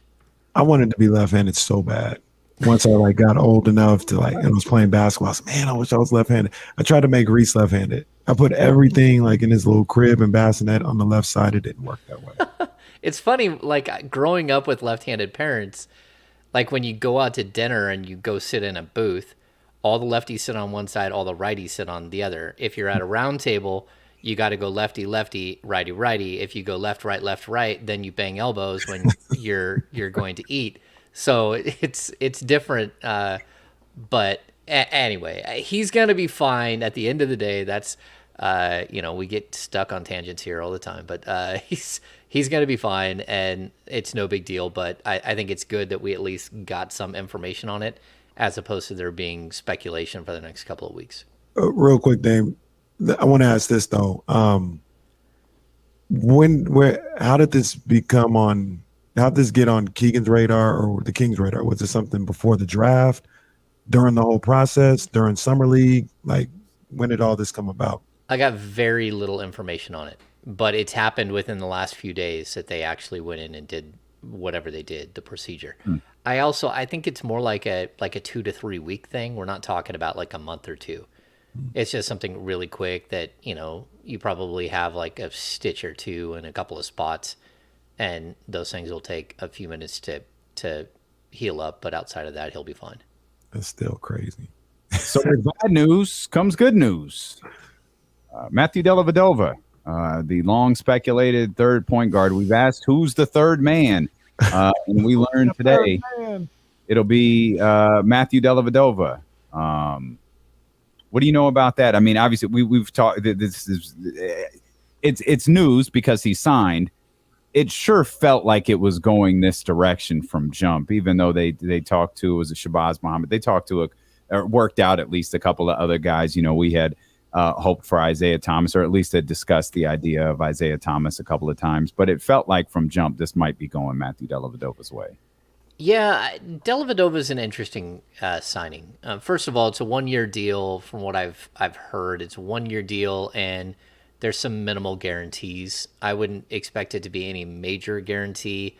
I'd even be surprised if he got like a full, like what we're seeing from like the Chima Moneki contract, which is what, $250,000 if just as a signing bonus basically. And then if he makes the team, it's $500,000. I would think it would be less than that for Dellavedova. He hasn't played in the NBA in a year. When he did play, he only played 17 games. I did, like, over his last 4 years, he only played 118 games in the league. So he's a player who's been beat up and hasn't been able to shake the injury bug. He's fun. I compare it to, we just had a podcast, a new version of the Kings Beat podcast, and I compared him to when Dave Yeager brought in Jordan Farmar. And I think people forget that Jordan Farmar was a Sacramento King, and he played 2 games. But he had played in Memphis under Yeager like 2 years earlier. And then Yeager brought him in to camp just to be like an extra, like a third or fourth point guard. And he ended up making the team and then had a really good game and then was cut right afterwards. I don't know that Dellavedova is in the long-term plan, but it goes back to something that we've seen from Mike Brown and sort of his influence on the front office. This is one of his guys from a previous stop. So he knows the lingo. He knows the play sets. He knows exactly what Mike Brown is expecting. He's been through practices. Whether he's still an NBA player or not is a big question at 31, going on 32, but after a bunch of injuries. So if he sticks, he sticks. If not, I don't think it's that big of a deal. The Kings have plenty of guards that can fill in and play some third point guard. And they can always do something down the road if they need to bring someone up from the G League or something to fill in if they have major injury issues at the point. But he's at least entertaining to watch. He's a guy who has a little dog in him. He's also been called a dirty player on more than one occasion. He's got some fight, and he can shoot the 3-ball, handle the point. And if he ends up playing like 40 games this season, something went horribly wrong with the Sacramento Kings. Right. And but if he ends up playing 10 or 15, then I think you're okay. Right, and that's kind of what I thought about when thinking about Matthew Dellavedova or any of these guys that they were working out or talking about potentially bringing in. I mean, this is a guy, and it's Delly now, but like when you just talked about that spot, this is a guy that you probably won't play a game, won't get in a game for 5 to 6, 7 straight games. and then be ready to come in for maybe 10 minutes or something like that at a time. And Delly seems like somebody that'd be perfect for that. You know, it seems like he understands the role. He understands what it is. He may be accepting of it. Then his job really is to be ready, break glass in the case of emergency for hopefully a couple of games, and to push these guys in practice and maybe help them out a little bit as well. Yeah, and he's a coach on the floor. I mean, that's what I think we're going to see. And if it doesn't work out as a player, you never know. Maybe he does slide into like a player development coach role with the team. He is well liked, and you know he's a guy who's been around for a long time and seen success. But I just wouldn't get too caught up. I really like Quinn Cook, but again, I think Quinn Cook might be looking for more of an opportunity, even though he did spend last season in the G League. He would have been a younger option that again has Mike Brown ties that I think could have given you more actual play. But you know, this is a guy they settled on, and you know, it is what it is. I mean, we're basically looking at like the 14th man or the 13th man, maybe the 15th man on the roster. All right. I think there are some other I'm going to ask you if there are some other potential ramifications for this signing. We're going to hang out with 1320 Kings insider James Ham as we continue here with D'Lo and KC, brought to you by McQueen and the Violet Fog, the smoothest gin in the world, handcrafted in Brazil here on ESPN 1320. I'm going to get up for a second, guys. Cool.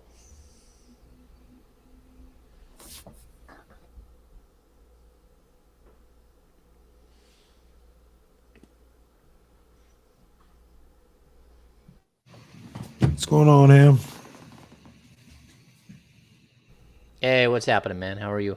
I'm good, man. I'm mad I couldn't stay for the whole happy hour yesterday. What I heard for most of the time, some good stuff early on, man.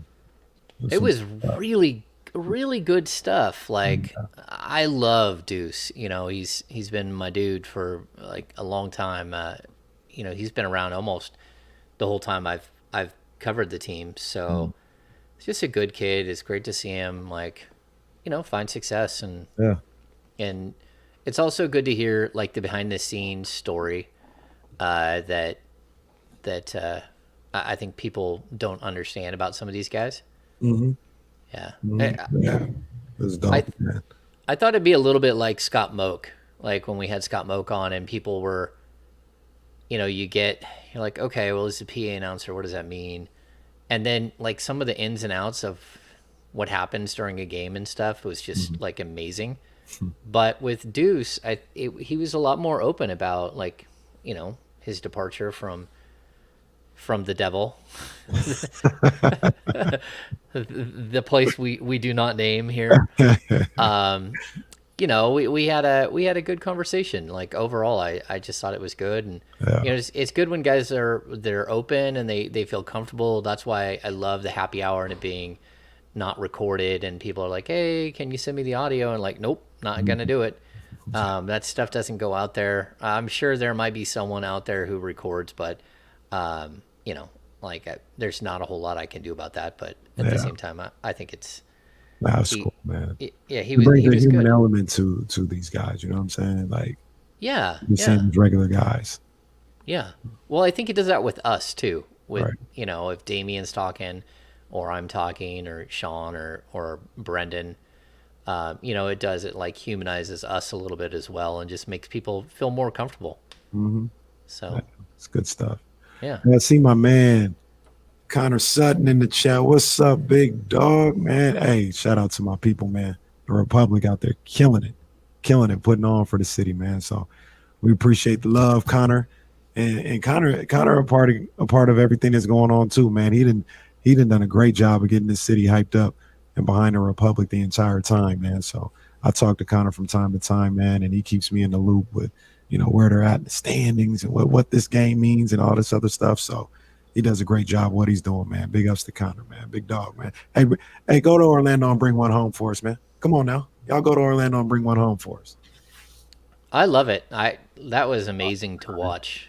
Yeah. You know, That's like so cool. I didn't go to the I didn't go out and hit the Republic. You know, I didn't hit the game, but to watch it, like it was pretty stunning to watch. Yeah. So in that crazy We just talked about it on the pod, but the cheeky. You know what it is, Connor. We about to smash Orlando. There you go. At least he didn't say we're going to smash them boys this time.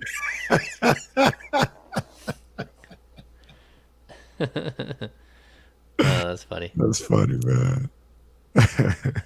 I can't believe in such a big spot that the one dude chipped. Oh my goodness. Oh my. Foster. That's my boy right there, 99 Foster. That's my boy. He's a playmaker, and for him to do that in that moment, onions. I mean, to chip, like if you're in a 3-1 game and get a penalty and it doesn't matter, and to have a chip in that situation, it's still like super cheeky and kind of out there. Like, I don't know if that's okay, but to do that in that situation was like, ooh, wow. Onions. Yeah. That was pretty cool. That was a magical game, man. That was crazy. They should have given up a couple of goals. I was surprised. I thought they were totally outplayed in overtime. Yeah, I thought Sporting KC was. Sorry, we're coming back.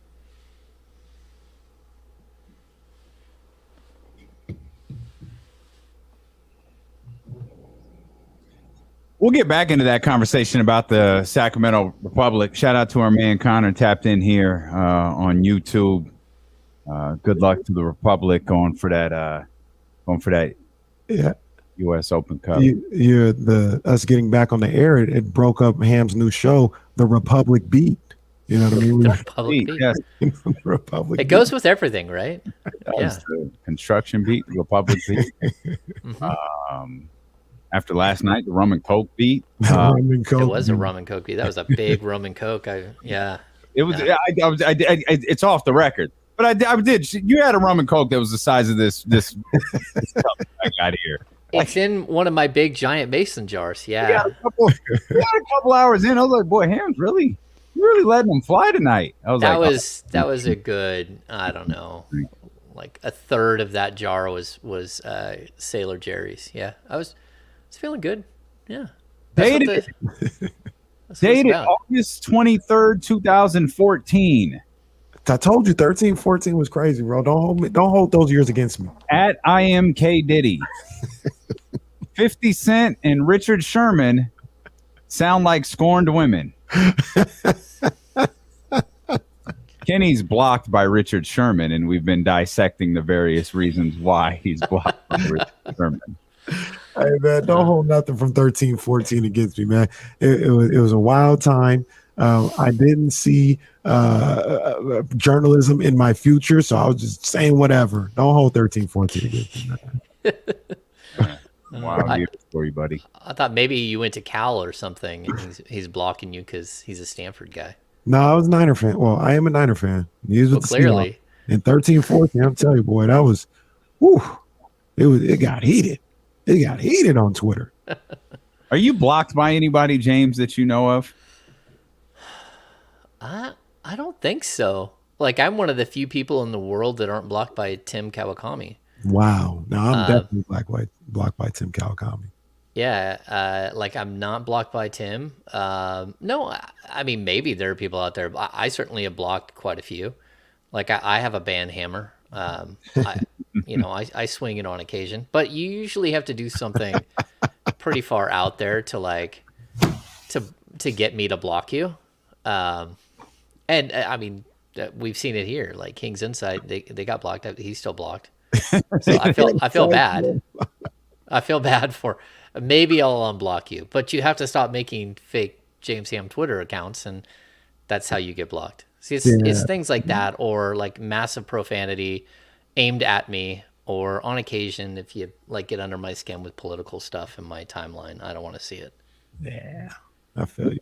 Wizzo Mac got blocked by Keisha Cole, and I don't know why that's so funny to me. Bro,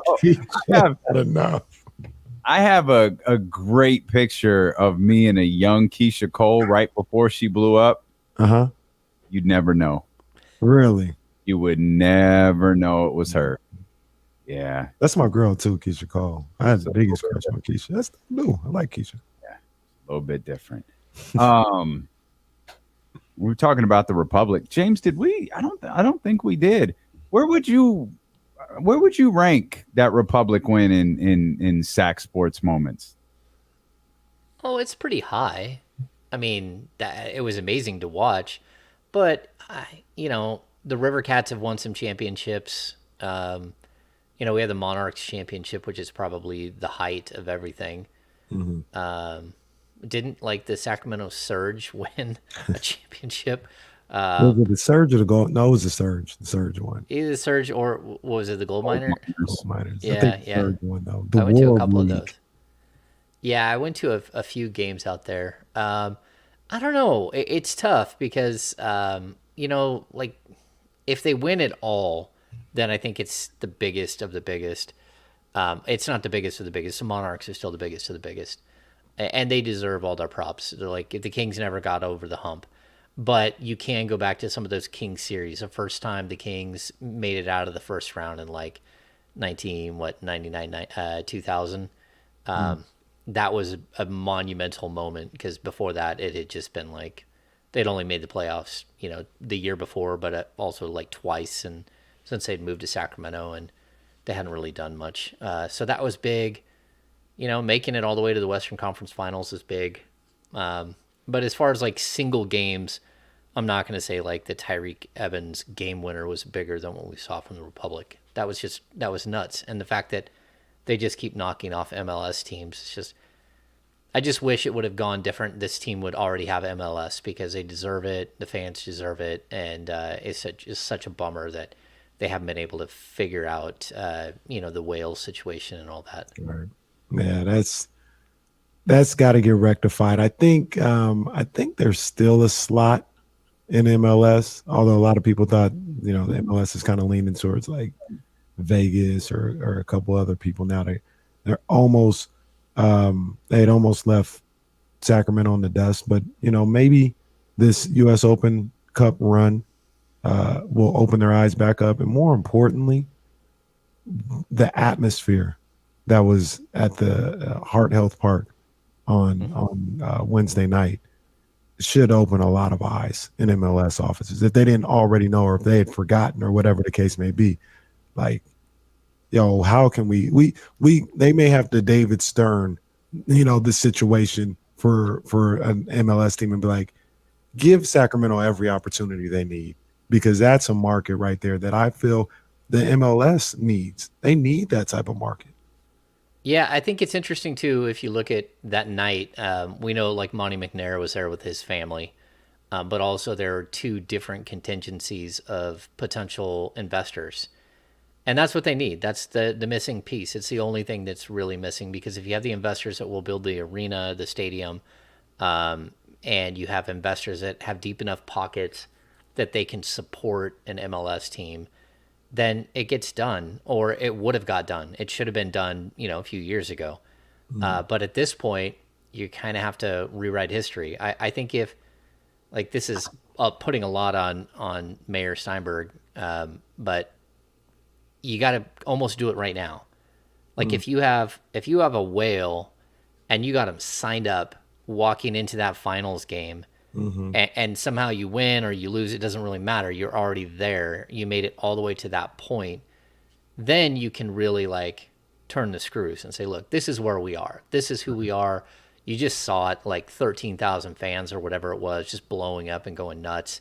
Like the entire vibe, the fact that, what are they, like 16-1 at home in these things? It's absolutely great. It's incredible. So I think this is a moment where you can score brownie points. I'll bring it back to like the old Sacramento Kings issues, like measures Q&R, which was like a sales tax increase that would have raised like $875 million and would have got the arena built in the rail yards a decade, 15 years before. The Maloofs tanked Q&R at the last second, but it was also like at a moment in time. If the Kings would have won the 2002 NBA Finals, which they should have won, they should have beat the Lakers in the Western Conference Finals, and then whoever won that series was winning the next series. There was no question. But if they would have won then, like, there wouldn't have been relocation attempts or anything else. they would have got the arena built back in 2003, 2004, 2005. It would have been done, and we wouldn't have had to go through all that mess. So, like, that's where you're at with this Republic team. Winning can help forward this thing along, but you still have to have the money backer. And if you don't, then MLS is just going to keep going a different direction. And they may have even, like, that ship may have already sailed, unfortunately. Yeah. You were real quick, Damien. I know we can. But one thing that was bothering me yesterday is the fact that I didn't give the Monarchs winning a championship its proper due. And I was wondering why that was. Like, why I don't have the same connection to it. Well, come to find out and come to remember, I wasn't here. That's kind of why it probably doesn't stick out the same way to me. I think I was in the Bay Area at the time or whatever, but I didn't live through that. I didn't live through the parade. And I remember obviously watching the finals because it was on ESPN, but there's something to be said when, you're in a city and you can feel the vibe of what was going on. And that moment was probably bigger than I give it credit for, just because I couldn't feel the vibe at the time. Yeah, it's really unfortunate because 2 years later they were gone. And so you didn't really, what's that? It was a little bit longer than 2 years, but I thought it was 07. They were 05. They won the championship. It was like 2000 because the Monarchs were back in the WNBA finals in 2006. They were gone. I think it was October 2009 or 2010. Oh, it's that late? Yeah. I don't remember them being there when because Coach Wiz quit because he was not getting paid as much as other like executives plus coaches. So he was the general manager and the coach. And he was, I think, the lowest paid general manager and coach in the league. In the league, he said, "I want to raise." The Maloof said no. He said, "Well, then I quit. I'm just going to be the general manager. I'm not going to be the coach anymore." They brought in Jenny Busick, and it didn't go well. And they fired Jenny. Coach Wiz came back. They had finished. They missed the playoffs, had their worst season, and were going to be second in the lottery. And the lottery never happened. The draft never happened. The team folded. Yeah, they pulled the plug so quick. It's horrible because that team has never been given its due. Yolanda and Tisha Penichero, they need to have their jerseys in the rafters, and they really need to be celebrated. They'll both, at the end of the day, Yolanda's in, but Tisha should be a Hall of Famer at some point. Yeah. It's just horrible. Oh, look at that. Over 500 tickets bought in Republic section in Orlando for the final. Lots of people traveling. That's not a cheap ticket right now either to Orlando. No, it's not. Yeah. Good stuff. Getting back to the current version of the Sacramento Kings, you just mentioned Tisha Penichero. She's a great point guard. Matthew Dellavedova brought in to be the third point guard in this group with Davion Mitchell and De'Aaron Fox. We've talked obviously a lot about De'Aaron, and you laid out beautifully, I think it was last week, both on this show and on the Kings Beat, about the anchors for the defense. How much can you be an anchor for something when you're not a starter? Because I don't think you mentioned Davion in that group before. You were talking, I think, more about the starters. How much can someone like Davion, who's obviously going to play a vital role in all of this, be an anchor to the Kings defense? He can be a huge piece.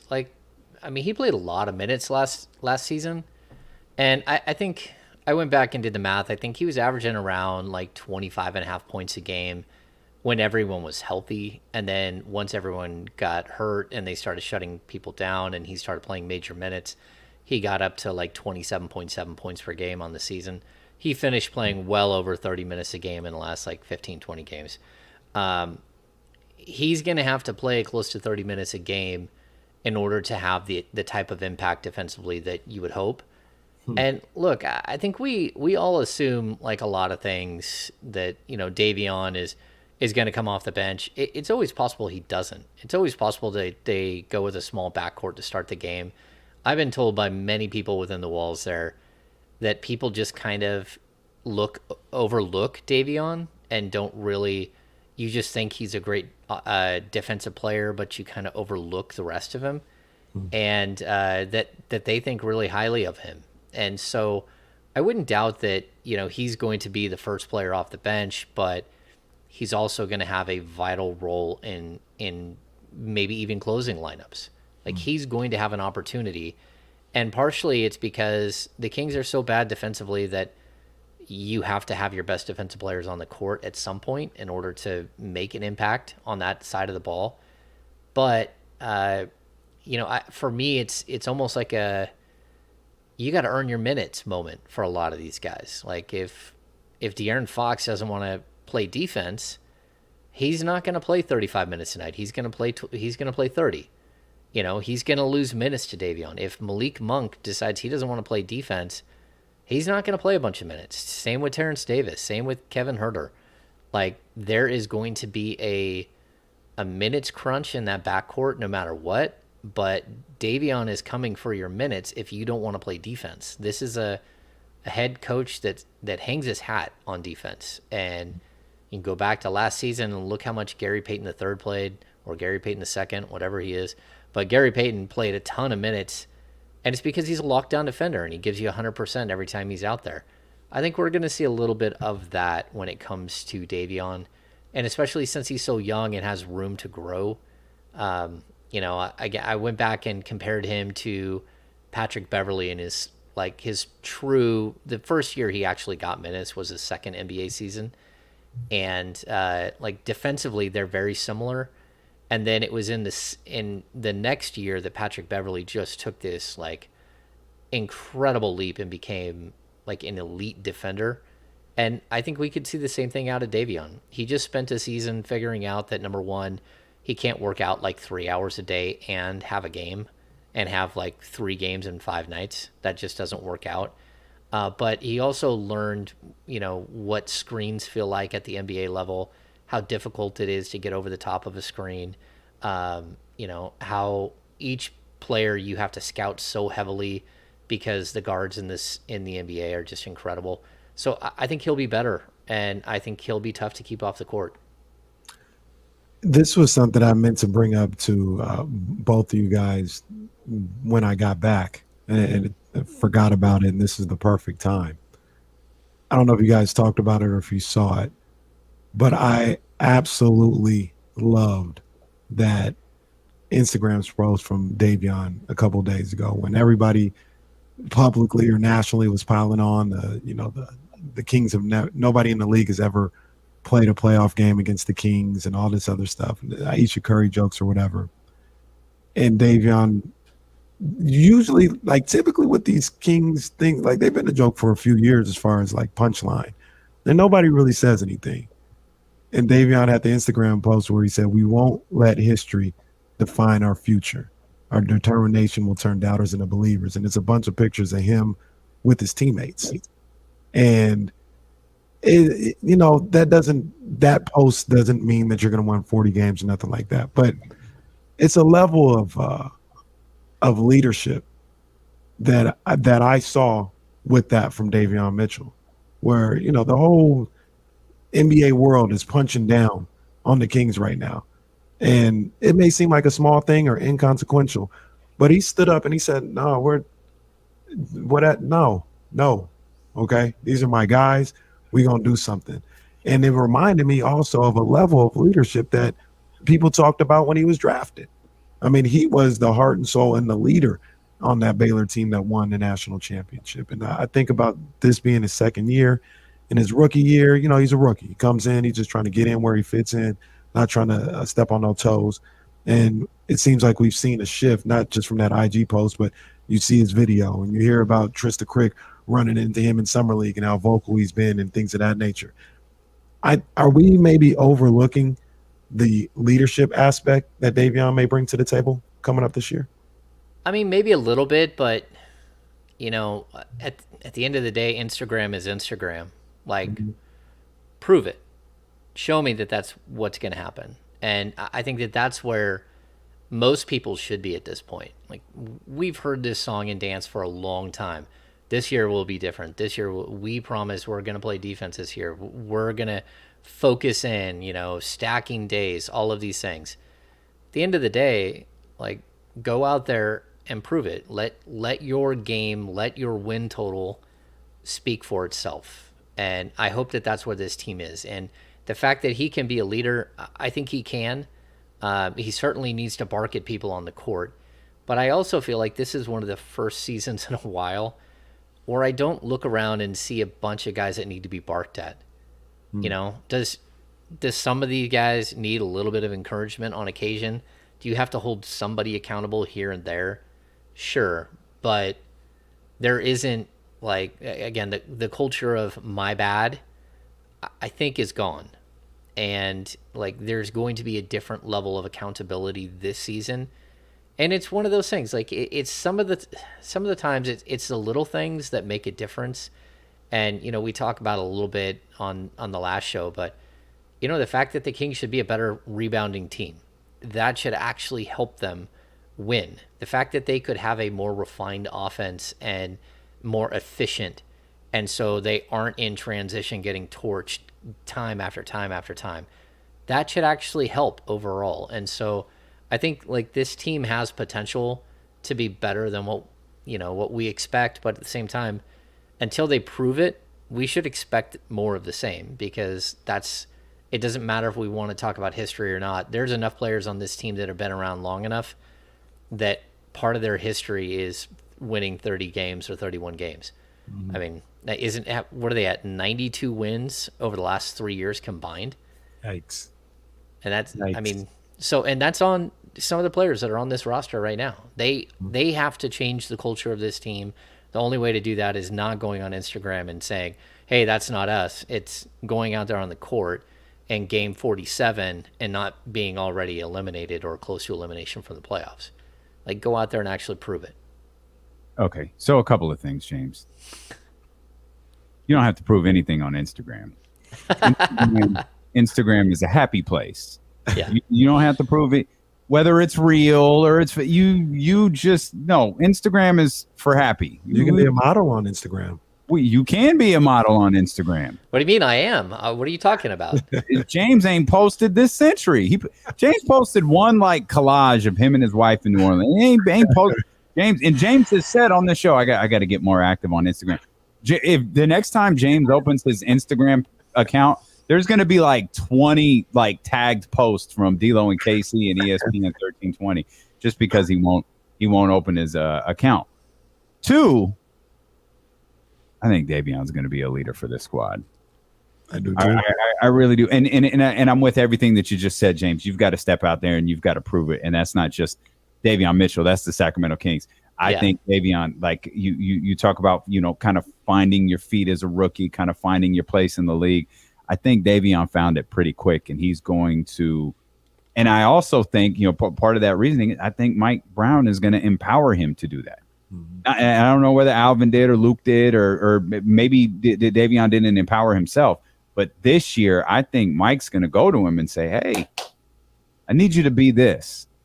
You are this, and this is how I want you to act here. Like, I think Davion's going to play a huge role with this team this year.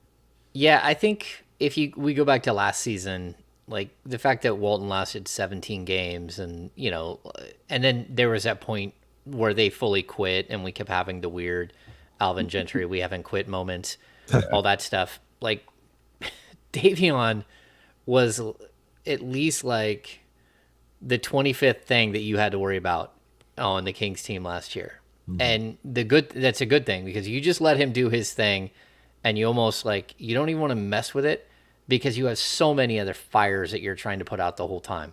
It's like he's the one, like, thing that almost became a constant last year. And so, I mean, that's a good thing. The problem that you always have is that talking big in the offseason, acting like we're going to see some cosmic shift in the offseason when it comes to what really amounts to, like, the Kings' backup point guard. And I'm not being disrespectful here. He's going to play a monster role. He's probably their sixth man.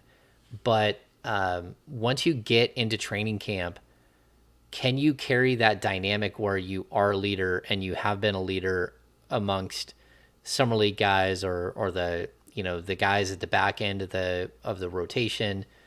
Can you take that into training camp when Sabonis is now stepping on the court and being a major leader, and De'Aaron Fox is stepping on the court, and whether people believe this or not, but he is a major leader when he's on the court.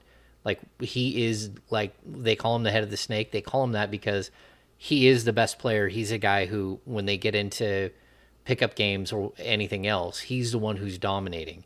So how do you handle those situations? How do you become a leader when the dynamic around you changes so dramatically, and that's not, the other guys are going to instantly like rise to that level of leadership? You have to be ready to take that step as well with your team. And that's where I think it's really difficult, because we saw it like with Halliburton. He's this boisterous guy. He's this leader. You put him on the court next to De'Aaron Fox and he won't shoot. And so we have these moments where guys have to learn how to do it, like when it actually matters, to be a functional leader in the heat of the moment, in the heat of the battle on the court, and in training camp and in preseason games and everything else. You gotta earn it there and really become that person there, as well as during off-season workouts when the big guns aren't around. Yeah, I agree with you. And the thing about it is, I think that he's built for that. I almost shot a man in the chat. He said took the words right out of my mouth. And it's a little different because this guy was around longer than the other stars around him. But he said Davion Mitchell equals Marcus Smart. And I'm not going to say that's who he is like today, but that's the type of player he is. No nonsense. I'm going to just get grimy. Fox, Sabonis, you guys are the better players. You guys are the best players. I'm going to go in here and lead the way for this dirty work, so we can stop asking De'Aaron Fox to be the vocal leader or being up, because that's not necessarily who he is. That's not who he's going to be. You know what I mean? I'll be that. I'll get the guys together. You know what I'm saying? Well, hey, I'm going to galvanize these guys. All you got to do is do what you're supposed to do on the floor. And that's kind of like what Marcus Smart does with Tatum and Brown. And like I said, it's a little different because he's older than those guys as well. Davion's not necessarily older than Sabonis and Fox, but I think he absolutely has the capability to be that type of guy. We talk about Pat Bev. Pat Bev was looked at here first, though. Don't gloss over that. Like, Davion's going to call out Fox and Sabonis for shooting too much, and then this team is going on a run to the NBA Finals. Let's go. No, so I get what you're saying. I would like to see, like, it's funny when we had Trysta on. She talked about, Davion trash talking from like the bleachers. Mm-hmm. I want to see that player on the court, because that to me is like the defensive-minded leader. To me, he's still a really reserved guy. Mm-hmm. Like, if that side of him comes out, where he becomes more like Pat Bev, where he's a supreme trash talker and he's into people and he's trying to get under people's skin, that doesn't seem to me like who he is. What he gets under people's skin because he won't go away. Like, he's there, like, as a defender, he's all over you. But I want to see that that next step where he starts to become, even if it's just vocal towards the opponent, I got to see that. And that's where I haven't seen that side of him on the court. We don't hear about him being an epic trash talker on the court. He's more of a, I let my game speak for me type guy. Mm. And so that's where, again, I think the best thing this team could do is find a way to get Patrick Beverley on the roster, because he is that guy and he could show people how to be that guy. You might be able to learn from him. Now, is it over the top sometimes? Yeah. But still, there is something to that personality that, I mean, the guys on playoff teams almost, is it every year of his career? It's got to be close. And a lot of that is because he brings a personality. Now, if Davion wants to bring that personality or some other, like, very outwardly, like having conversations with guys' personality to the court, then that would be good. This team can need everybody. Everyone can be a leader. But somebody has to step up, because that's been a major issue with this team for a while, just a void of leadership. Mm-hmm. Casey, did you have anything else there? I cut you off to tell that stupid joke about the Kings making a run to the finals. No, I was just listening. It was good. That wasn't a stupid joke. That was a good one. Let's go. Well, they are. I mean, that's what happened, right? Maybe people forget that part. Marcus Smart was like, yeah, these dudes too worried about their shot. There are other players. Davion going to be out there advocating for Malik Monk and Kevin Huerter and the rest of the squad, and then here we go off to the NBA Finals. One other note, I think with the Delly signing today, is that all the roster spots? Technically, yes, but no. During the offseason... Glad we straightened that out. Yeah. I'll explain. So during the regular season, you're allowed to have 15 players on the main roster, and you're allowed to have your two-ways, so 17 total. During the offseason, you're allowed to have up to 20, but that also includes your two-way players. Mm-hmm. So the Kings could technically still bring in 3 more players, especially since... guys like KZ Akpala and Shima Moneki and Dellavedova, they're not fully guaranteed deals. So, yeah, just because they've made moves now doesn't really mean anything in the long run. They can go back and make a lot more changes. They're easily. I don't mean this to be insensitive. They're easily cuttable. Yeah. They're very much so. And like we talked about it with Shima Moneki, like he has 250. He got a $250,000 guarantee to show up, but if he makes the opening day roster, it's $500,000 guaranteed. So I mean, in theory, that's great. You got your client. He'll double up and he'll make twice as much money if he just makes opening day roster. But it also incentivizes for him not to make the opening day roster. Right. If he's on the bubble, if he hasn't shown enough and all that stuff, then they can cut ties with him then and go a different direction and go look for different players. And look, there's still possibility for major roster movement on this team, but I think the key is that you still have 3 roster spots. So if you do a 1 player for 3 players deal, you can still absorb a bunch of players, and then you can go back and cut guys. Like whichever guys that you want, but you don't have to make those final cuts until the day before the start of the season. Right. And what's going on now with NBA players? We're going into August. Summer league's over. Free agency was never over, but it's pretty much done. The frenzy or whatever. What happens now with these guys? Are they just kind of chilling? Before they usually go to training camp in September, so they got about a month. What are they doing? They just so training camp starts the last week of September. It's usually the September 25th, 26th, 27th. Just depends on the year. But most NBA players start rolling into their city around the 1st, 2nd, 3rd of September. So we get to September 1st. You're going to start seeing maybe 6, 7, 8, 9, 10 guys already in Sacramento. Now, there are already players that are here that don't leave, who just look around and go, okay, I already have an apartment rented. I might as well just stick it out here and work with the training staff that's here, work in the facility that's here. You always have a basketball gym to work with, and you can get treatment and everything else. So, but this is the one dead area in the league. So from maybe the 3rd week of July until, for a lot of players, it's the 1st week of September. They get themselves ready. Rarely do you see a guy show up to training camp just in the worst shape ever. That happens on occasion, and those guys don't last in the league, unfortunately. But this is a moment where some players, this is where they start their ramp up. They've already put in some work, but then they went on vacation, De'Aaron Fox, getting married, all that stuff.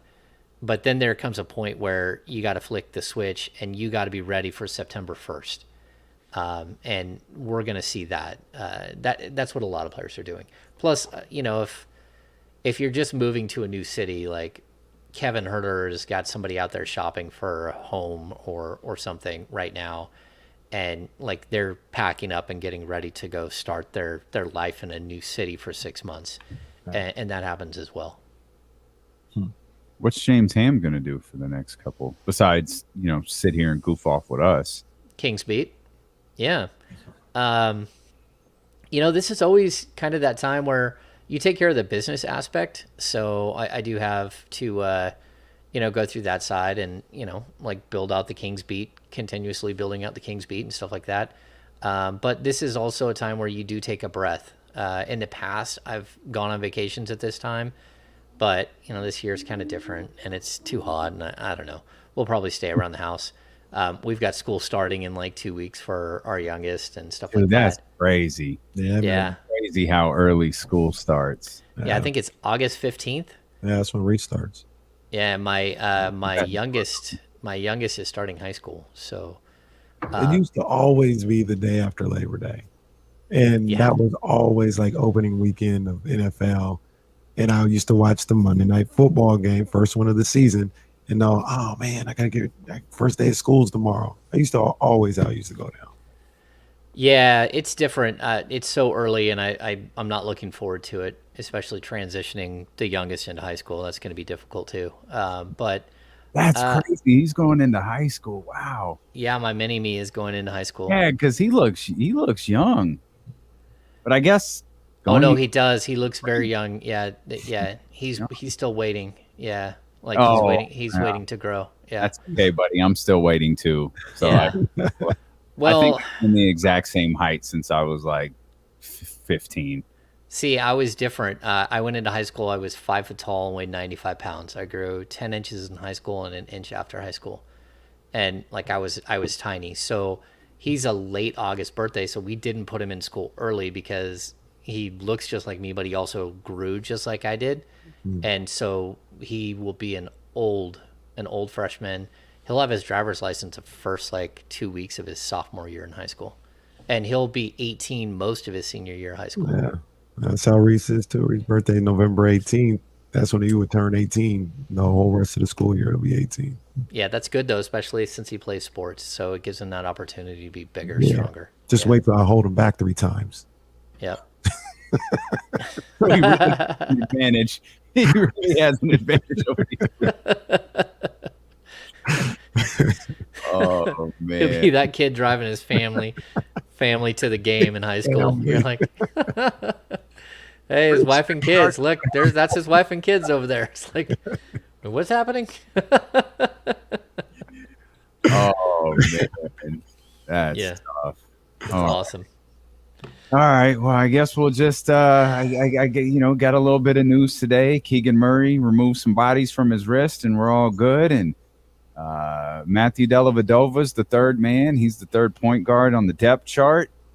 And I guess it's now just KD, Kyrie, Donovan, Russ. I guess that's it. I guess that's all we're waiting on. And, maybe some more dominoes fall after that. It's all pure speculation whether more dominoes fall after that. Hell, it's all pure speculation at this point whether any of that stuff is actually going to happen. I saw one of the Knicks Jazz reports was originally RJ Barrett wasn't a part of the conversation. Now RJ Barrett is a part of the conversation. Sham said texts have stalled and they haven't talked for 2 weeks. And what are people doing? Yeah, and talk for 2 weeks. KD ain't going nowhere. Kyrie's gearing up for Brooklyn.